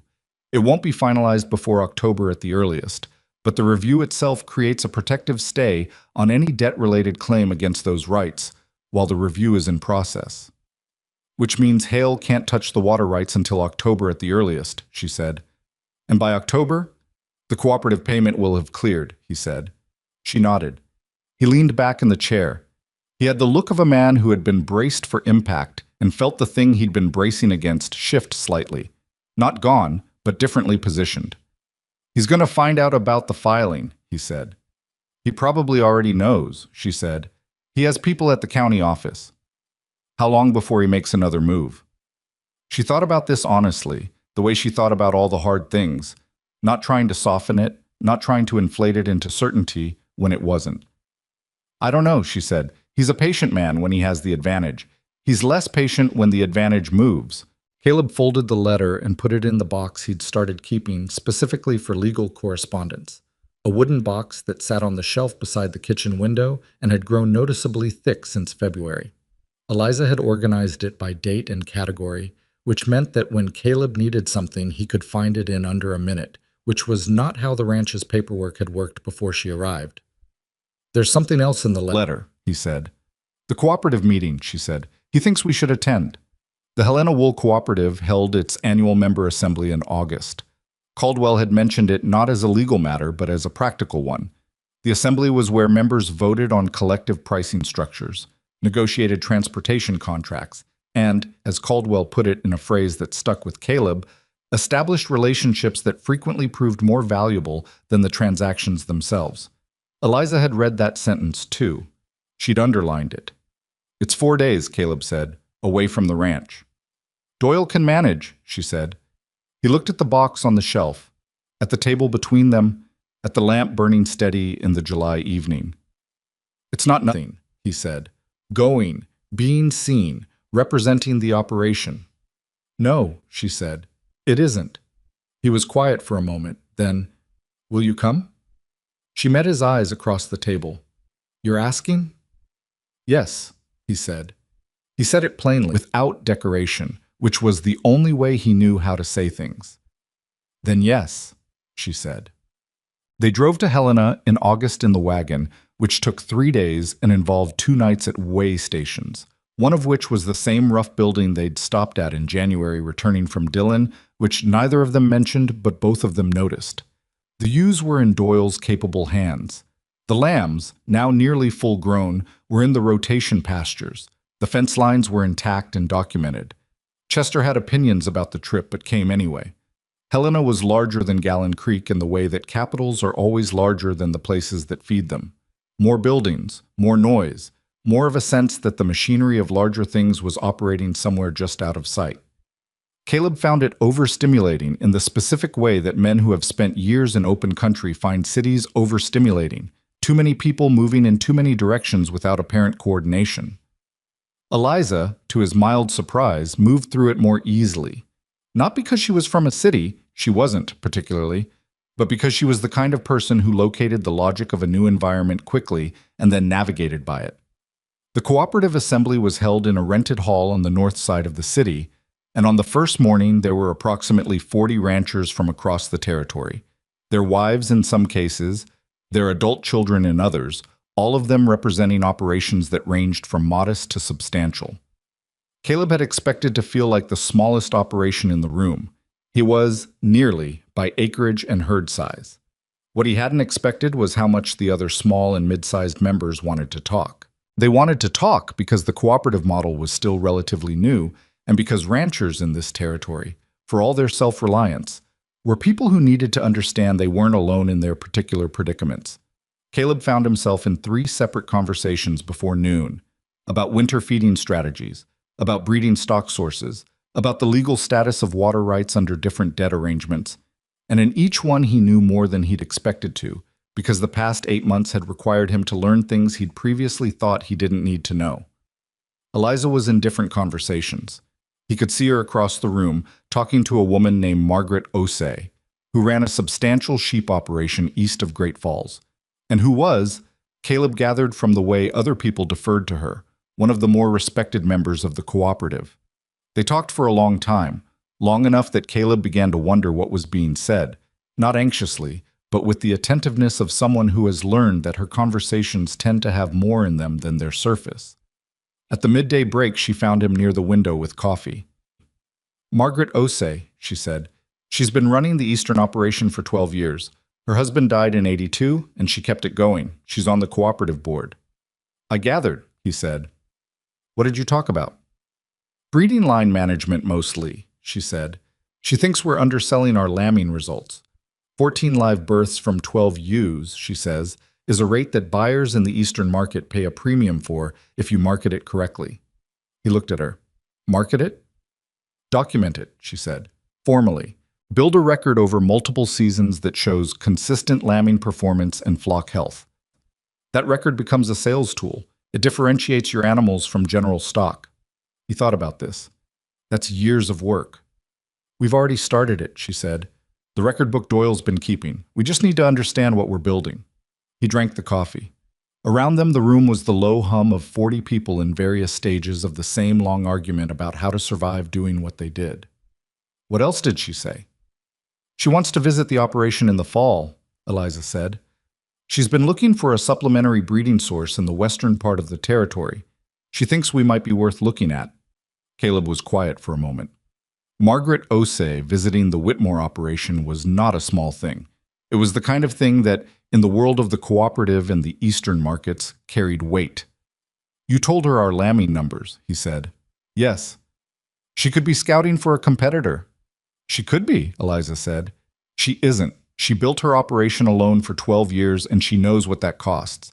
She's not the kind of person who sees another person's hard work as something to pick apart." He looked at her. "How do you know that?" She thought about it. "I listen to how people talk about their own failures," she said. "Margaret talks about her bad years honestly. People who are setting you up don't do that. They only show you the good." He held on to this. It was the kind of thing that was simple and true, and that he would not have thought to articulate himself, though he'd operated on something like it instinctively his whole life without knowing what to call it. "All right," he said. She took his empty coffee cup and put it on the table nearby and went back into the room. He watched her go, watched her navigate back through the crowd toward a group near the far wall, saw the moment someone noticed her arriving and made space, saw the particular quality of her attention when she listened. And he was struck, not for the first time but more sharply than before, by the distance between who he'd expected on that train platform and who she actually was. He'd expected a burden. He didn't have the right word yet, or maybe he had it, but wasn't ready to say it, even inside his own head where no one could hear. The afternoon session was procedural. Caleb voted on 2 pricing measures and listened to the discussion on transportation contracts, which was more complex than he'd expected because the railroad rates were changing and the cooperative's leverage depended heavily on collective volume. He asked one question, and it was a good question, he knew, because the man running the session paused before answering in a way that meant he was actually thinking about it, rather than giving the standard answer. On the way back to the boarding house that evening, they walked through a part of Helena that was quieter, wider streets, less traffic. The evening air was warm in the August way, the kind of warmth that makes the sky stay light longer than seems right. "It was a good day," he said. She looked slightly surprised, which told him that she'd been uncertain how he would assess it, uncertain in that careful way she had, where she didn't say she was uncertain, she just waited. "Yes," she said. "You did well in there." She was quiet for a moment. "We both did," she said. He didn't correct her. They walked on. They came back to a ranch that had not burned down, flooded again, or suffered any of the 3 disasters Caleb had quietly worried about in the back of his mind the whole time they were away. Doyle had managed cleanly and reported the week's events in the methodical way he'd developed over the summer. Specific, in the right order, without editorializing. 2 of the older ewes had seemed off-feed on Thursday, recovered by Friday, likely nothing. The east fence post that had been leaning since spring was now leaning more, would need replacing before fall. The creek was running at a good level. "Good work," Caleb said. Doyle looked at Eliza. "The breeding record book," he said. "I added the weight measurements like you asked. And the Margaret Osei conversation. Did it go well?" Eliza looked at Caleb. He looked at Doyle. "You knew about Margaret Osei?" he said. "She wrote the week before you left," Doyle said carefully. "The letter came when you were both in the East Field. Mrs. Whitmore and I talked about it." Caleb looked at Eliza. "I didn't want you distracted before the trip," she said. "I told you about it at the assembly once I'd spoken to her in person and confirmed it was worth mentioning." He sat with this for a moment. It was not deception, exactly. It was sequencing. She had managed the information the way she managed most things, in the order that made sense rather than the order that happened. He understood that. He wasn't sure he was entirely comfortable with it, which was a different thing from it being wrong. "In the future," he said, "tell me about the letters." "All right," she said. No argument, no defense. She had heard the thing underneath what he said, which was not about the letter, but about wanting to be included in the information as it came, not as it was deemed relevant. "Thank you," he said, and meant it to cover both the agreement and the acknowledgement that she'd meant well. Victor Hale made his move in September. It came through the bank, as Eliza had predicted it would, and it came in the form of a document that the bank manager, a soft-spoken man named Ira Ferris, who had always been polite to Caleb and was now visibly uncomfortable, handed over across his desk with the specific expression of a man caught between competing obligations and not enjoying either. The document cited a clause in the original debt agreement relating to property improvements, specifically a clause that required lender approval for significant capital improvements to collateralized property. The water rights reclassification filing, Hale's attorney argued, constituted a significant unilateral change to the collateral structure of the debt without lender approval and therefore triggered the early review provision, not the 60-day acceleration, the review provision, which required Caleb to appear before a panel of the bank's lending board and demonstrate the viability of the operation within 30 days or face a debt restructuring on terms the bank would set. Caleb read it. Eliza read it beside him, which was itself a small thing he would have thought about 9 months ago and no longer did. "This is Hale," Caleb said. Ira Ferris said nothing, which was its own kind of speech. The water rights filing doesn't meet the definition of capital improvement, Eliza said. It's a reclassification of existing property. No capital was spent. No physical change to the property was made. Ira looked at her. The bank's attorney was hired 3 months ago, she said, after Hale increased his deposit relationship with this institution. She said it without heat, just information, laid flat. I'd like a copy of the exact clause being cited with the full contract language, please. Ira produced it. They took it to Caleb's wagon and sat in the September afternoon outside the bank and read it together, the paper between them, the street of Gallon Creek moving normally around them as if nothing significant was happening. The clause language was ambiguous, which meant it was arguable, which meant it depended entirely on who was making the argument and who was listening. In a bank panel where Victor Hale had a significant deposit relationship, the listening would not be neutral. We need Caldwell here, Caleb said. It's a 4-day round trip, she said. I know. We have 30 days, she said. If Caldwell comes, it costs money and time. If we handle the panel ourselves, we're not attorneys, he said. No, she said, but we have the contract language and we have documentation and we have a cooperatively reviewed legal opinion already on file from Caldwell's initial letter. She looked at him. And we have the lambing records, the cooperative membership, the water rights filing status, and 8 months of on-time payments. He looked at her. They want to see a viable operation, she said. We have one. We show them what we've built. He thought about this. The 30-day panel was not a courtroom. It was a lending board review, which operated on different rules, less formal, more dependent on what the board members believed rather than what they were strictly required to believe. That was a vulnerability, but it was also, if they were prepared, an opportunity. Write to Caldwell, he said, not to come, to send a formal letter of legal opinion addressing the clause definition. We present that at the panel. That's $40, she said. I know, he said. We have it, she said. I know that too, he said. The 30 days between the bank document and the panel review were the most concentrated work period the ranch had seen since November. Not because of the day-to-day operations. Those had found their rhythm and held it. But because of the documentation work that Eliza undertook for the panel presentation, which was, Caleb came to understand, essentially the story of the last 8 months told in numbers, records, and organized evidence. She spent evenings at the table with the breeding record book, the cooperative correspondence, the water rights filing, the storm damage reports, the fence trespass documentation, the payment records, and Caldwell's formal opinion letter when it arrived. A clean, precise 4-page document that took the clause in question apart from 3 different legal angles and concluded that the reclassification filing did not meet any reasonable definition of capital improvement. Caleb watched her organize it, and what he watched was someone who had been thinking about this possibility since before it happened, building toward a moment she'd anticipated without saying so. You knew he'd try something like this, he said one evening. She looked up from the table. I knew he'd try something, she said. I didn't know what. But you've been building the documentation since spring. Since January, she said. The breeding records, the rotation logs, the water management notes. She paused. When Victor came in May and looked at the yard the way he did, I started being more systematic about it. I kept everything. He sat down across from her. The lamp between them, the same as always. You never said anything. I didn't want to make you more worried than you already were, she said. And I wasn't sure I was right. I hoped I was wrong. He looked at the stack of organized documents, months of careful, unannounced work. You were building a defense for a case you hoped wouldn't happen. Yes. He was quiet for a moment. That's what you do, he said.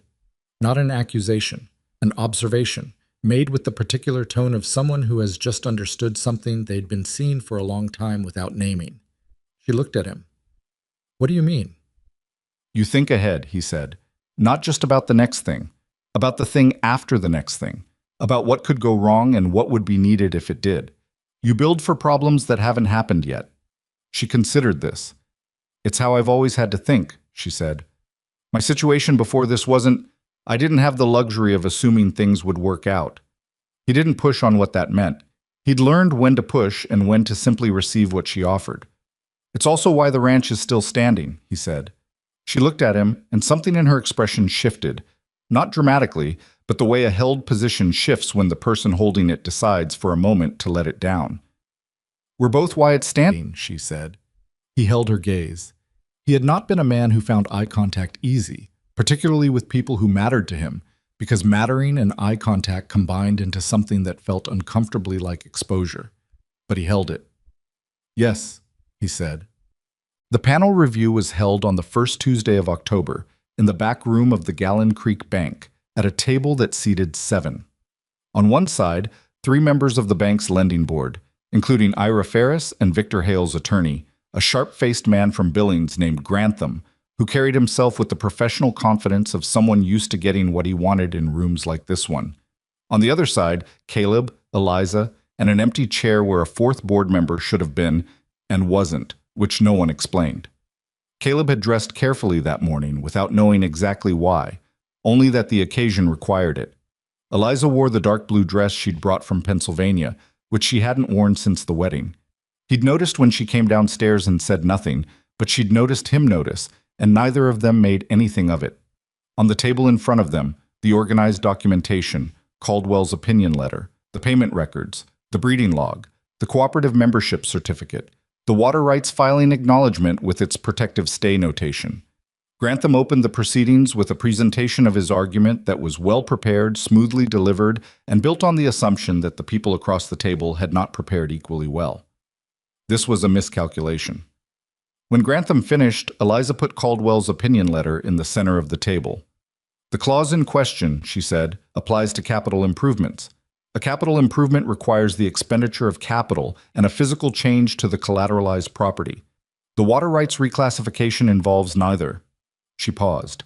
"We have a formal legal opinion that states this clearly from an attorney admitted to practice in the territory of Montana.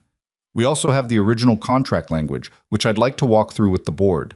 She walked through it, calmly, in the language of the contract itself, with the specific sections tabbed and organized so that the board members could follow along. She did not raise her voice. She did not perform. She presented information in the order that made sense and let it sit there. Grantham tried to interrupt twice. Both times she let him finish his point and then addressed it directly, which was more effective than arguing because it left no energy in the room for the interruption to feed on. Caleb spoke to the financial picture. He presented the payment record, the lambing results, the cooperative income that was now part of the operation's revenue structure, the Margaret Osei preliminary interest that had come back in writing the week before. She intended to visit in October and discuss a supplementary sourcing arrangement. He was not a man who presented well in formal settings, and he knew it, but he was a man who told the truth without embellishment, and who, in a room full of people looking for signs of desperation, showed none. Ira Ferris asked 3 questions, all of them reasonable. Caleb answered 2, and Eliza answered 1. The second board member, a woman named Hester Crane, who managed the bank's agricultural portfolio, asked about the cooperative payment timeline. Eliza had the cooperative treasurer's letter with specific dates. Grantham made one more argument about the spirit of the clause rather than the letter of it. Hester Crane said quietly but with finality, "The letter of a contract is what we're bound by, Mr. Grantham. The spirit is not something this board can rule on."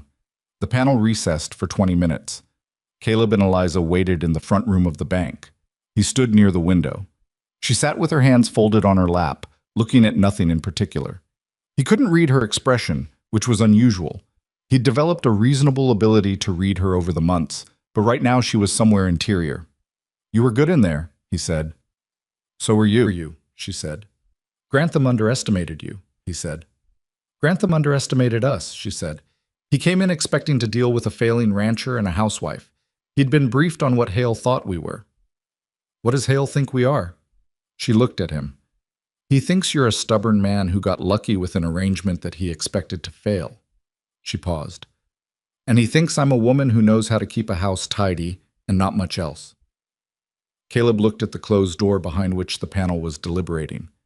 "He's been wrong about both of us for a long time," he said. "Yes," she said. "He has." The panel came back in 17 minutes, which Caleb knew because he watched the clock on the bank wall, the same way he'd watched Aldrich's clock on the wedding morning almost a year ago. The ruling was in their favor. The reclassification filing did not trigger the review provision. The debt structure remained unchanged. The bank acknowledged the payment history as strong and noted no concerns with the operation's current trajectory. Grantham gathered his papers with the practiced composure of a man who loses occasionally and knows how to leave a room. Victor Hale was not present at the panel. He had sent his attorney instead, which Eliza had noted as significant when they'd arrived, and which became more significant now, because a man who sent someone else to do a thing he expected to win was a man who would have to absorb the result privately, without witnesses. Ira Ferris shook Caleb's hand. "Congratulations," he said, and he meant something more than the word. Hester Crane looked at Eliza. "The breeding record methodology," she said. "That was Margaret Osey's influence?" "Partly," Eliza said. "I started it before we met. She helped me understand what it was building toward." Hester nodded. She looked like a woman filing information she intended to use later. Outside the bank, the October air had the clean quality of a season genuinely changing rather than just pretending to. Caleb stood on the steps with the organized documents under his arm and looked at the street, at Gallon Creek going about its October business around them, and felt something he hadn't felt in so long that it took him a moment to identify it.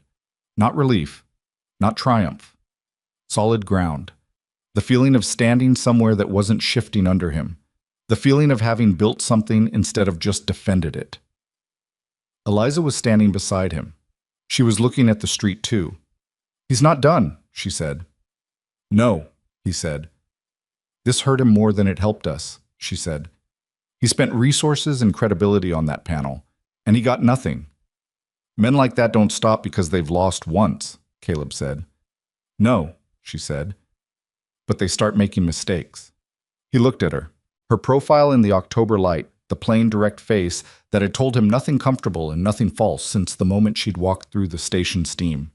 He thought about the panel and about every conversation at the kitchen table, and about the January night in the way station when she'd fallen asleep and he'd kept watch, and about the broken fence posts in the June storm, and about the letter she'd written to Caldwell in February before the problem it addressed had even arrived yet.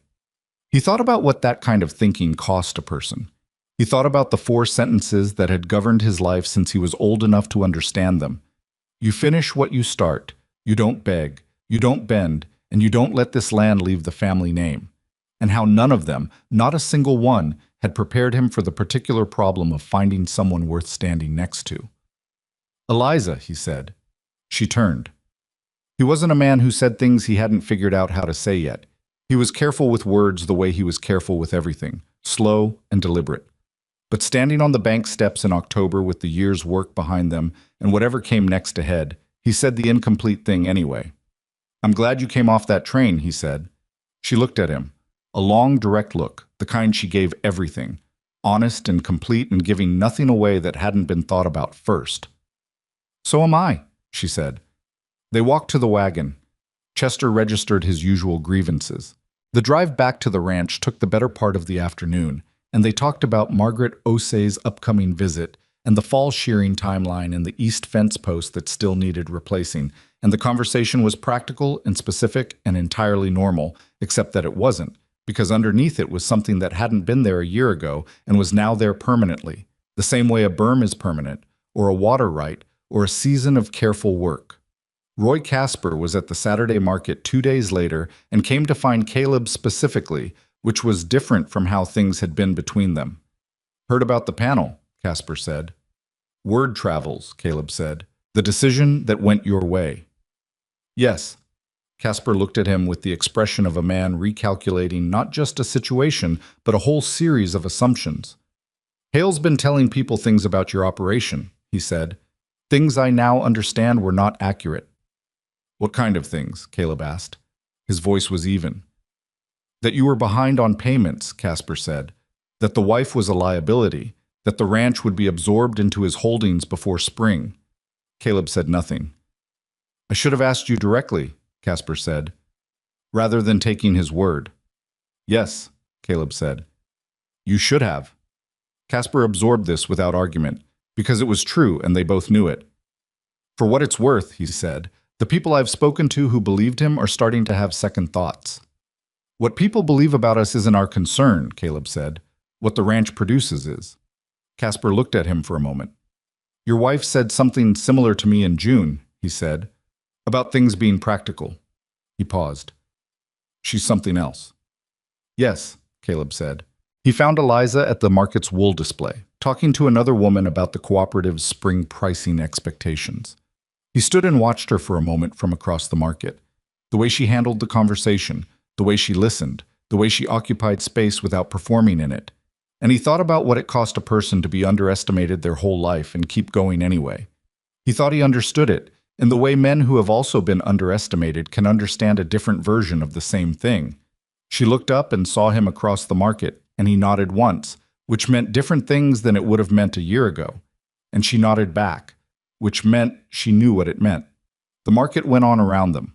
The October territory spread in every direction from Gallon Creek, gray and wide and cold at the edges, full of the particular kind of possibility that hard country offers only to the people who stay long enough to earn it.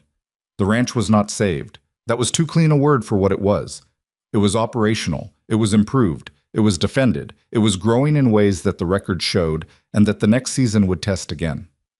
Victor Hale was still in the territory, still with his desk too expensive for an honest living, still with his relationships at the bank, and his attorney from Billings, and his habit of treating other people's land as inventory. But something had shifted in the county's understanding of the Whitmore operation, in the way that things shift when they cannot be argued with because they are too concrete to dismiss: numbers, records, legal documents, on-time payments, a lambing rate that Margaret Osei had called worth building toward, a wool cooperative membership, a water rights classification now in formal protective review, two people who had come into an arrangement expecting obligation and found something they didn't have a clean word for, which was all right because some things are real before they're named. The east fence post got replaced that Saturday afternoon, which was overdue and necessary and satisfying in the unglamorous permanent way that the real work of a ranch always is. Margaret Osei arrived on a Wednesday in the third week of October, driving her own wagon with a hired hand beside her and a canvas bag of documents on the seat, which told Caleb something about how she operated before she'd said a word. She was a tall woman in her mid-50s with the particular physical economy of someone who had spent decades doing real work. Not thin, not large, but built in a way that suggested everything on her was there for a reason. She shook Caleb's hand first, then Eliza's, and then she looked at the yard the way people who know ranches look at yards, taking in the condition of things not as a collection of individual details, but as a single statement about how an operation was being run. "Show me the pastures first," she said. They walked the property for 2 hours. Caleb talked about the rotation system and the water management changes. Eliza talked about the breeding stock acquisition from Dylan and the lambing methodology they'd been developing. Margaret asked questions that were specific and technical and occasionally surprising about the soil composition in the western section, about the precise interval of the rotation cycle, about whether they'd noticed any behavioral changes in the flock since the new ewes were introduced. She asked these questions the way a person asks when they are genuinely trying to understand something, not when they are testing you, which is a different kind of question with a different quality of listening attached to it. At the breeding records, she spent a long time. She went through the log that Doyle had been maintaining since January, reading each entry, occasionally making a note in her own book. Eliza stood nearby and didn't explain or add to anything unless Margaret asked, which was the right instinct, because Margaret was a woman who formed her own conclusions and didn't need them shaped. 14 lambs from 12 ewes, she said finally. First season with new stock. Poor pasture conditions going into lambing. The lower pasture flooded in June, Caleb said. We'd already lambed by then, but the condition of the animals was affected by the winter stress. And still 14, she said. She looked at him, then at Eliza. That's not luck. It was a lot of nights in the barn, Eliza said. Margaret almost smiled. Yes, she said. That's what it is. They sat at the kitchen table in the afternoon with coffee and the cooperative documents and talked for 3 hours about what a supplementary sourcing arrangement would look like. Margaret was straightforward about her numbers.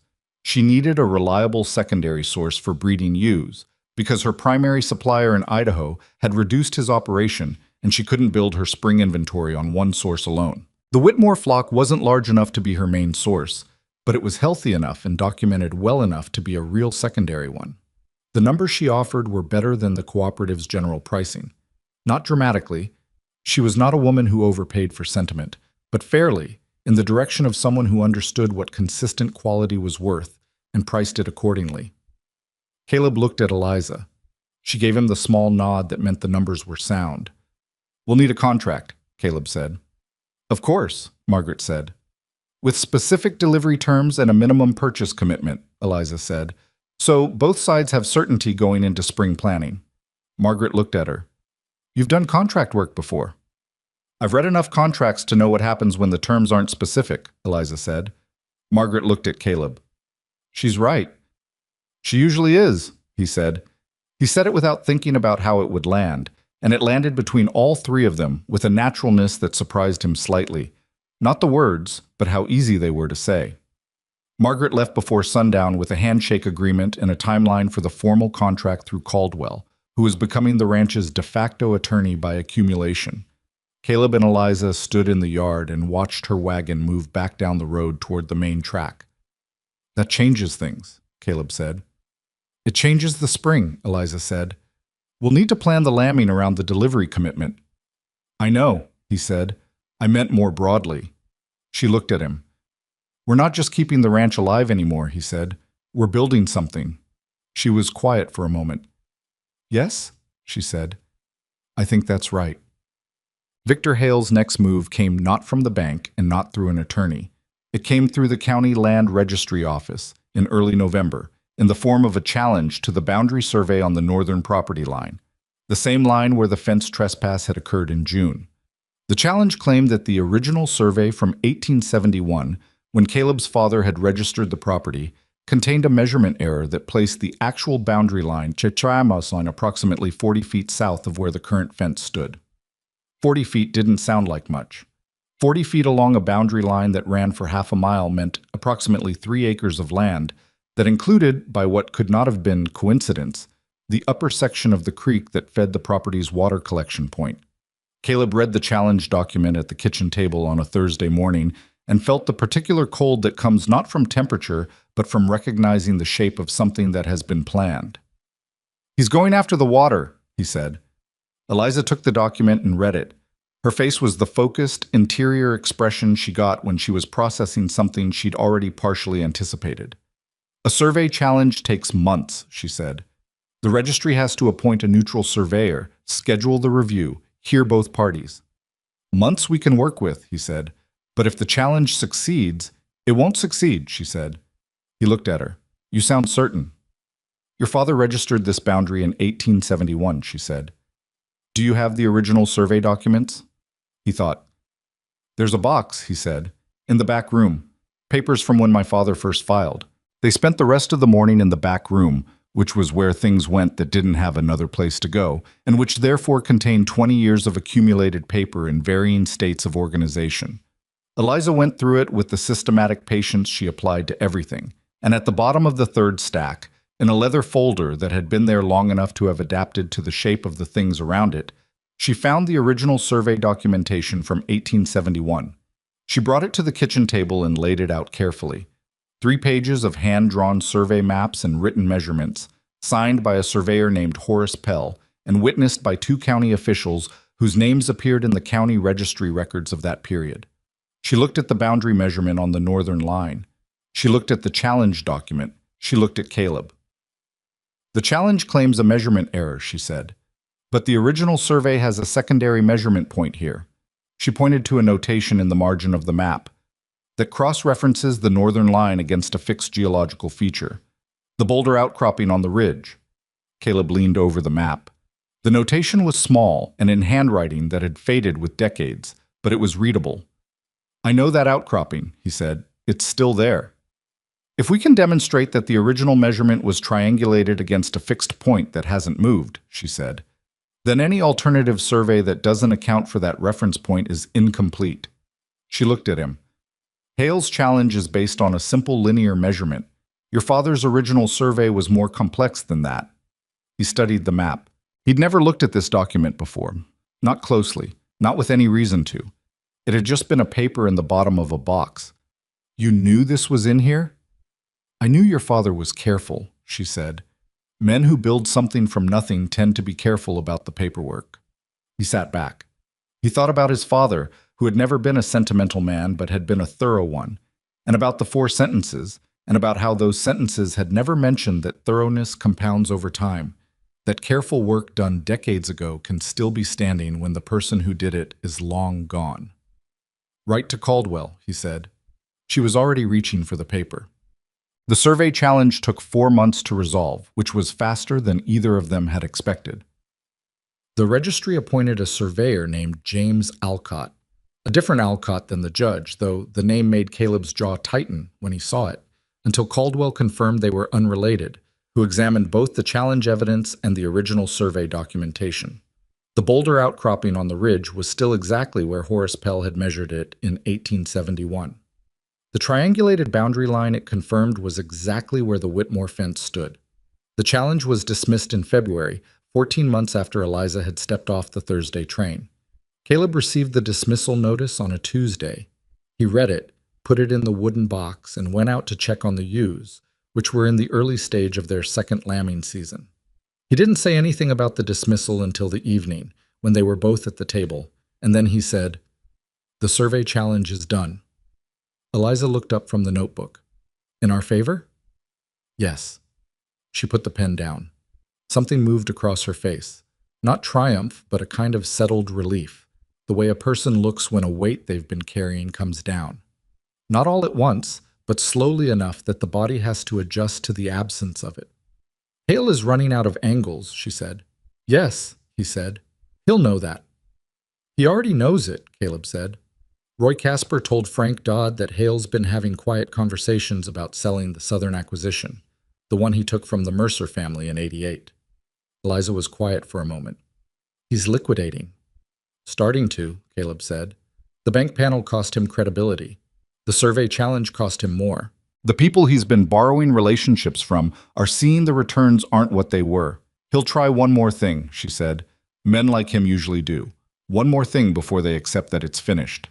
Caleb looked at her. "You sound very sure of that." "I'm not sure," she said. "I'm just watching the pattern." The one more thing came in March. Bob. It came through Roy Casper, which was unexpected in its direction, if not in its existence. Casper appeared at the ranch on a Saturday morning, which was the first time he had ever come to the property, and he came with the expression of a man who has information he isn't sure he should have and has decided to share it anyway. He stood in the yard and told them, plainly, that Victor Hale had approached him 2 weeks earlier with a proposal. Casper would file a competing claim to the Miller Creek water rights, not the Whitmore water rights, but a claim to a different section of the same watershed that would effectively limit the cooperative value of the Whitmore classification. Hale would back the legal costs. Casper would get a favorable land arrangement on the eastern parcel Hale was selling. The whole thing was designed to tie the water rights up in competing claims long enough to make the Whitmore classification financially difficult to maintain. "I said no," Casper said. He said it without waiting to be asked, which told them something about why he'd come. Caleb looked at him. "Why are you telling us?" Casper shifted his weight. He was not a comfortable man in this moment, which was appropriate. "Because I took money from Hale 3 years ago, when he helped me through a bad season," he said. "And I've been paying for it in the form of doing what he wanted me to do, including the things I said about your operation last year that I didn't verify." He paused. "I verified them now. I should have done it before." The yard was quiet. The February air was cold and clean, and the ewes in the rotation pasture were visible over the fence line, their wool coming in thick for the spring clip. 14 lambs from last season's breeding were among them now, indistinguishable from the established animals, which was its own kind of quiet statement about what a year of careful work looked like. Caleb looked at Roy Casper, a man who had been his neighbor for 8 years and had spent most of that time being someone else's instrument, and tried to work out what the right thing to do with this moment was. It was Eliza who spoke first. "Thank you for coming," she said. "I mean that plainly." Casper nodded. He seemed slightly relieved, though not entirely. "What are you going to do about Hale?" "Nothing dramatic," Eliza said. "We'll inform Caldwell. We'll document what you've told us, and we'll wait." "Wait for what?" "For the pattern to finish," she said. Casper left. They went inside. Caleb wrote out the conversation from memory while it was still precise, and Eliza witnessed the document, and it went into the wooden box. 2 weeks later, Victor Hale's attorney filed a withdrawal notice with the county land registry, citing his client's intention to focus resources on other holdings. There was no announcement, no formal acknowledgement of anything. He simply stopped. Caleb found out through Ira Ferris at the bank, who mentioned it in the course of a routine payment conversation with the particular careful neutrality of a man who had been on the wrong side of something and was making quiet adjustments. "Mr. Hale has reduced his local interests considerably," Ira said. "We expect his relationship with this institution to change accordingly." Caleb received this and said nothing, which was still the most effective thing he knew how to do in some situations. He told Eliza that evening. She listened, and then she sat at the table for a moment with her hands flat on the surface, the gesture she made when she was taking something in rather than immediately responding to it. "Is it over?" he asked. She looked up. "The active part," she said. "The rest? The water rights finalization, the survey record, the cooperative contract with Margaret, that still has to work its way through." "But he's done." "I think so," she said. He calculated that we'd fail and built his strategy on that foundation. When the foundation was wrong, everything he built on top of it became unstable. She paused. He never revised the calculation. That was his real mistake. Caleb thought about this. Because he didn't think we were worth revising for. Because he thought I was negligible and you were broken, she said. He was wrong about both. He sat down across from her. The lamp between them, same as every evening. 14 months of this table, this lamp, this woman across from him reading and writing and thinking 3 moves ahead of the current problem. "Eliza," he said. She looked at him. He had been working on what he wanted to say for some time, not drafting it the way she drafted things, not organizing it into logical sequence, but carrying it around the way you carry something heavy when you're not sure where to set it down. "I want to say something, and I don't know exactly how to say it, so I'm going to say it imperfectly." She didn't look away. "All right. When you came off the train," he said, "I had decided who you were before I knew anything about you. I had decided you were a problem I was accepting because I had no other choice. And I was wrong. And I knew I was wrong relatively quickly, but I kept some of the distance because—" He stopped. Tried again. "Because letting it go felt like admitting I'd been wrong about more than just you." She was quiet, listening in the way she listened, completely, without preparing her response while he was still talking. "I've been wrong about a lot of things," he said, "about how to run this ranch, about asking for help, about what it means to work with someone instead of just alongside them." He looked at his hands, then back at her. "You walked onto this property with nothing guaranteed and you worked it like it was already yours, and that's the thing I keep thinking about. You had no reason to invest in any of this." "I had every reason," she said quietly. "Why?" he said. She looked at him across the table, in the lamplight, in the house that was the same house it had been when she arrived, but was also completely different, the way places become different when they've been lived in honestly. "Because it was worth saving," she said. "The land, the animals, the work of it." She paused. "And because you were worth the effort." He sat with that. "I haven't made it easy," he said. "No," she said. "You haven't." She said it without reproach, just accurately, the way she said most things. "You're stubborn and you close off when you're worried and you take too much on yourself because asking feels like losing." She looked at him. "But you're also honest and you work harder than anyone I've ever seen, and when you decide to trust someone, you do it completely. That last part took you a while." "It did," he said. "I wasn't in a hurry," she said. He looked at her for a long moment. Outside, the Montana dark was the absolute dark of open country, no town lights to soften it, just stars and cold, and the sounds of the ranch settling into the night, the way it did every night now. The animals in their proper rotation, the fences intact, the creek running at a volume the berm had helped to sustain, the whole operation making its quiet argument for continuation. "This marriage," he said, "I want you to know that it isn't an obligation to me anymore. I don't know if it has been for a while, but I want to say it plainly, because you deserve plainness." She looked at him steadily. Something in her expression shifted in the particular way it shifted when she let down the careful, working attention and was just herself, unguarded. It happened rarely. He valued it more than he'd expected to value anything about another person's face.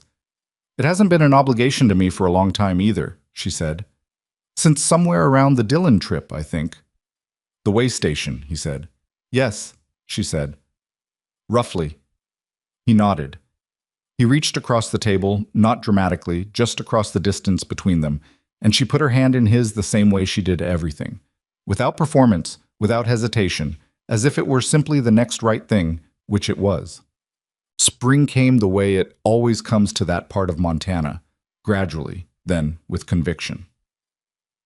The second lambing season produced 16 live lambs from 15 ewes, which included the 3 eldest of the Dillon animals who had no business performing that well in their third season with a new operation and did it anyway. Doyle recorded each birth in the breeding log with the particular care of someone who understands that what he's writing is part of a story longer than the current page. The wool clip in April was the largest the Whitmore operation had produced in 4 years. The cooperative's collective pricing that season ran 19% above what the Linden broker had offered the year before, which was not as high as the previous season's 22%, but was still money that hadn't existed under the old arrangement. Caleb deposited the cooperative payment in the same Gallon Creek bank where Ira Ferris had handed him the panel review document, which was a kind of symmetry he didn't mention to anyone but noticed. The water rights reclassification was finalized in May, not April, which was what Caldwell had estimated, because these things are always slower than the estimates suggest. The document arrived on a Thursday, which was not lost on either of them. Caleb opened it at the kitchen table and read it and handed it to Eliza, and she read it and put it on the table, and they both looked at it for a moment. Primary property claim, she said, formally registered, outside the debt structure. Yes, he said. Victor can't touch it. No one can, he said. Not easily, not without a fight we're now positioned to have. She nodded. She took the document and put it in the wooden box, which was now thick enough that Caleb had added a leather strap to keep it closed. He watched her file it and thought about February, 2 years ago, when she had written the first letter to Caldwell before the problem it addressed had materialized, and how that single act of thinking ahead had been, in retrospect, the moment that changed the trajectory of everything that followed. Margaret O'C's supplementary sourcing contract had been renewed in April for a second year, with a modest increase in the committed purchase volume, which meant the Whitmore spring breeding plan now had a guaranteed buyer for a portion of its output before the lambing even started. This was what Margaret had called at the cooperative assembly the previous year building toward. Not arrival, not completion, but the process of making next year's starting point better than this year's. Caleb was beginning to understand this differently than he'd understood it before. His whole life he'd thought about the ranch as something to defend, a position to hold against the forces that wanted it diminished. His father had thought the same way. The 4 sentences were all defensive, now that he considered them. Finish, don't beg, don't bend, don't let it go. Nothing in them about building forward. Nothing about what you were keeping the land for, beyond the keeping of it. He thought about this on a morning in late May when he was walking the rotation pasture at first light, the ewes and their lambs in the near section, the grass coming up green in a way it hadn't come up in 4 years, the berm holding the water where it needed to be, the whole system working the way it had been designed to work. He thought about his father, who had built this land from nothing, and then handed it to a single son with 4 sentences of instruction and no map for what to do when the sentences weren't enough. He didn't think badly of his father for this. The man had done what he knew. He'd given Caleb the land and the name and the stubbornness, and that was not nothing. It was, in fact, the necessary foundation for everything that had come after. But a foundation is not a house. You need other people to build a house. You need to let them in. He walked back from the pasture in the early light and found Eliza in the yard with a letter she'd brought from town the previous afternoon, which she'd been saving until she'd read it properly. From Helena, she said, the cooperative board. He took it, read it. The cooperative was developing a demonstration program, a small number of member operations that could serve as models for new members coming into the collective system, showing best practices for record keeping, rotational grazing, and cooperative marketing. They were inviting 4 operations to participate in the inaugural cohort. The Whitmore Ranch was one of the 4. He looked up from the letter. Margaret nominated us, Eliza said. He looked back at the letter, at the language it used, words like exemplary and documented methodology and regional model, Words that no one had ever applied to this piece of land before. Words that his father, who had built it and fought for it and finally given it to a son who nearly lost it, had never heard applied to it. He folded the letter carefully. "We should talk about what it involves," he said. "We should," she said. "Not today," he said. "Today I want to walk the north pasture and look at the creek." She looked at him. There was something in his voice she recognized. Not sadness exactly, but the particular weight of a person who is standing in a moment that connects backward to other people who can't stand in it with them. "I'll come," she said. They walked the north pasture together in the May morning, the creek running clear and consistent at the volume the berm had helped to restore, the land green in the particular tentative way of a thing that has been through difficulty and is not quite sure yet that the difficulty is over. The mountains to the north still had snow on the upper ridges. The sky was the wide, uncomplicated blue that makes you understand why people came to this territory in the first place. And why? Once they were here, the ones who stayed couldn't explain to the ones who didn't what it was that held them. Eliza stood beside him at the creek bank and looked at the water. "Your father would have liked what it looks like now," she said. "He would have said it was about time," Caleb said. "He wasn't a man who gave ground much credit." "He gave you enough credit to leave you the land," she said. Caleb looked at the water. "He didn't think he was leaving me a choice," he said. "He thought he was giving me a responsibility." "Maybe they're the same thing," she said, "when it comes to something worth keeping." He looked at her profile against the May sky. The brown eyes, the practical face that had told him nothing comfortable and nothing false in all the months since the train platform. The woman who had walked into a situation she hadn't designed and had decided, quietly and without announcement, to make it real rather than just tolerable. "I've been thinking about the 4 sentences," he said. She looked at him. She knew about the 4 sentences. He'd told her about them at some point in the winter, in one of those late evening conversations that happen when people have run out of the business of the day and the silence asks for something else. "They're not wrong," he said, "but they're not complete." "What's missing?" she said. He thought about it. "The reason," he said. "You finish what you start, but the sentences don't say why. My father meant the land, the name, the legacy. And those things matter. But that's not—" He stopped, started again. "What I've learned this year is that the reason you fight for something changes what you're willing to do to protect it. My father fought for the land because it was his. I've been fighting for it because it was his, and I was afraid to be the one who lost it." He looked at her. "Now I'm fighting for it because of what it can be, because of what we're building in it." She was quiet for a moment. "That's a different kind of fight," she said. "Yes," he said. "It takes different tools." She looked at the creek. "And different people," she said. "Yes," he said. "And different people." They stood at the creek for a while longer. There was nothing urgent to attend to at that exact moment, which was itself a kind of achievement. A morning where nothing was on fire, nothing was failing, nothing required immediate action. A morning where 2 people could stand beside a creek on land that was theirs and simply be in it, which sounds like a small thing and is in fact the largest thing a life in the territory can offer. The demonstration program required them to travel to Helena twice over the summer, once for an orientation with the other 3 cohort operations, once for a session where they presented their methodology to a group of newer cooperative members. The presentation was Eliza's work, primarily. She organized the documents and structured the sequence.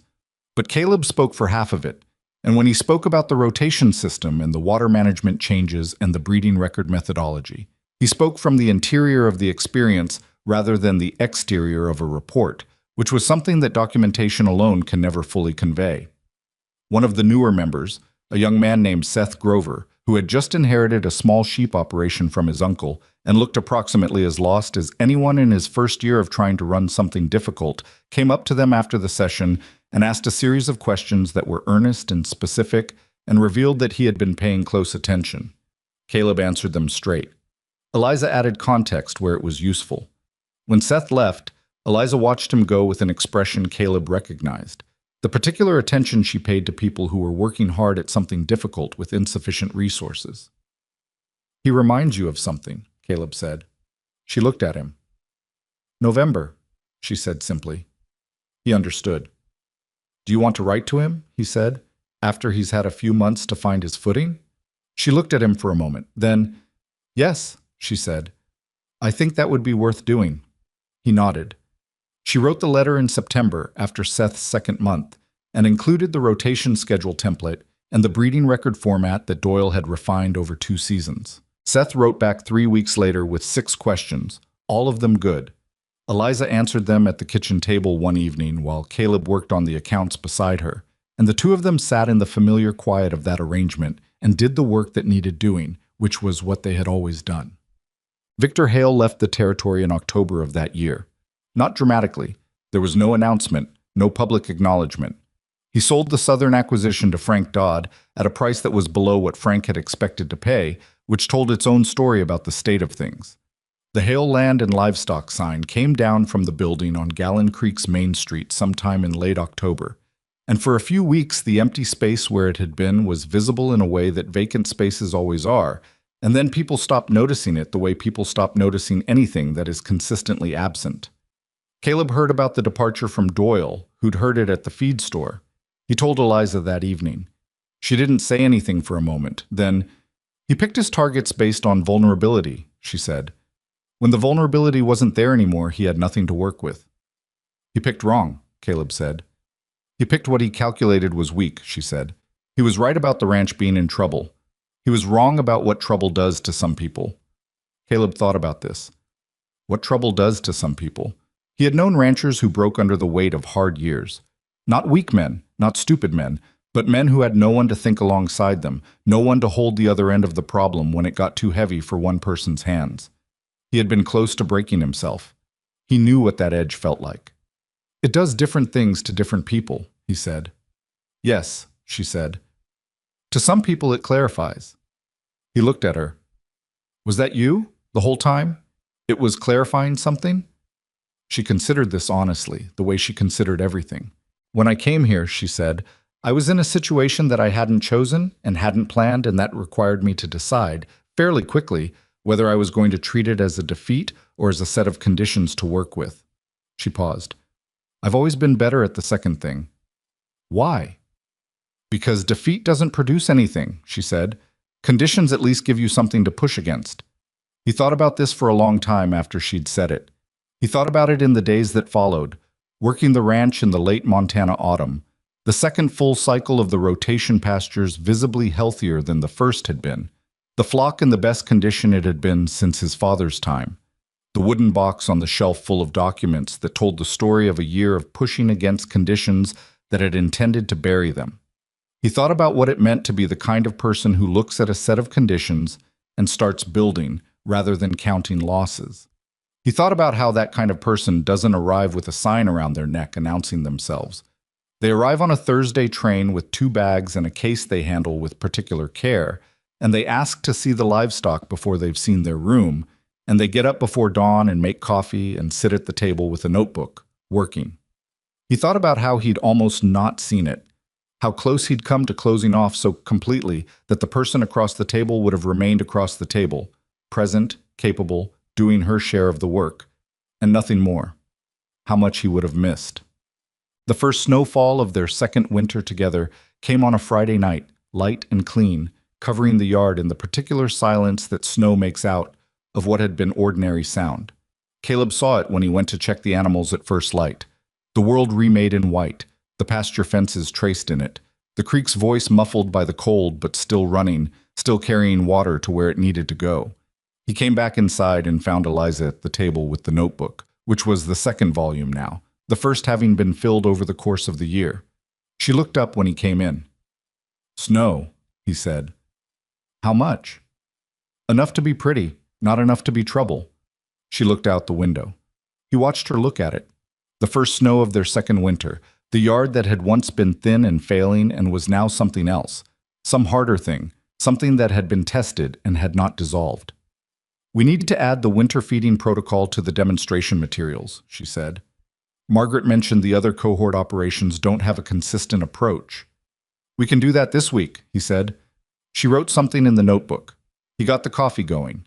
He thought, as he did sometimes in the early mornings when the day hadn't filled itself yet, about the question of what it adds up to. A year of hard work, a year of thinking ahead, A year of two people choosing, over and over, to stay in the same direction. What it adds up to is not a story with a clean ending, because clean endings are for stories that are finished, and this one wasn't finished. The debt was managed, but not gone.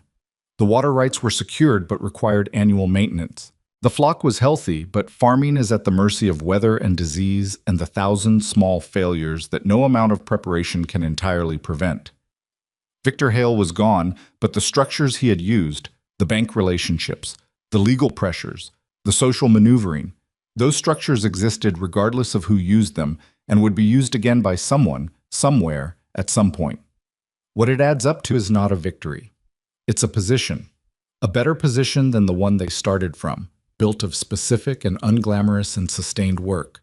The kind of work that doesn't make for dramatic stories but does make for things that last. Here is what Caleb Whitmore understood, standing in his kitchen in the first snow of his second married winter, watching his wife write in her second notebook. The land does not save you. The land is the stage. What saves you, if anything does, is the willingness to show up to it honestly, to work it with someone who sees what you can't see alone, to build in the direction of something rather than just against the direction of everything trying to knock you down. His father's 4 sentences were not wrong, but they were a man's instructions for surviving alone. They said nothing about what you could become if you stopped surviving alone. You finish what you start, yes, but what you start can be larger than what you inherited, if you're willing to let it be. Eliza looked up from the notebook and found him looking at her, which happened sometimes in the mornings, and she had stopped pretending not to notice. "What?" she said. "Nothing," he said. "Coffee's ready." She put the pen down and came to the table, and he poured 2 cups and they sat down across from each other in the early winter light. The snow coming down outside in the quiet way of a thing that intends to stay, and the ranch went on around them.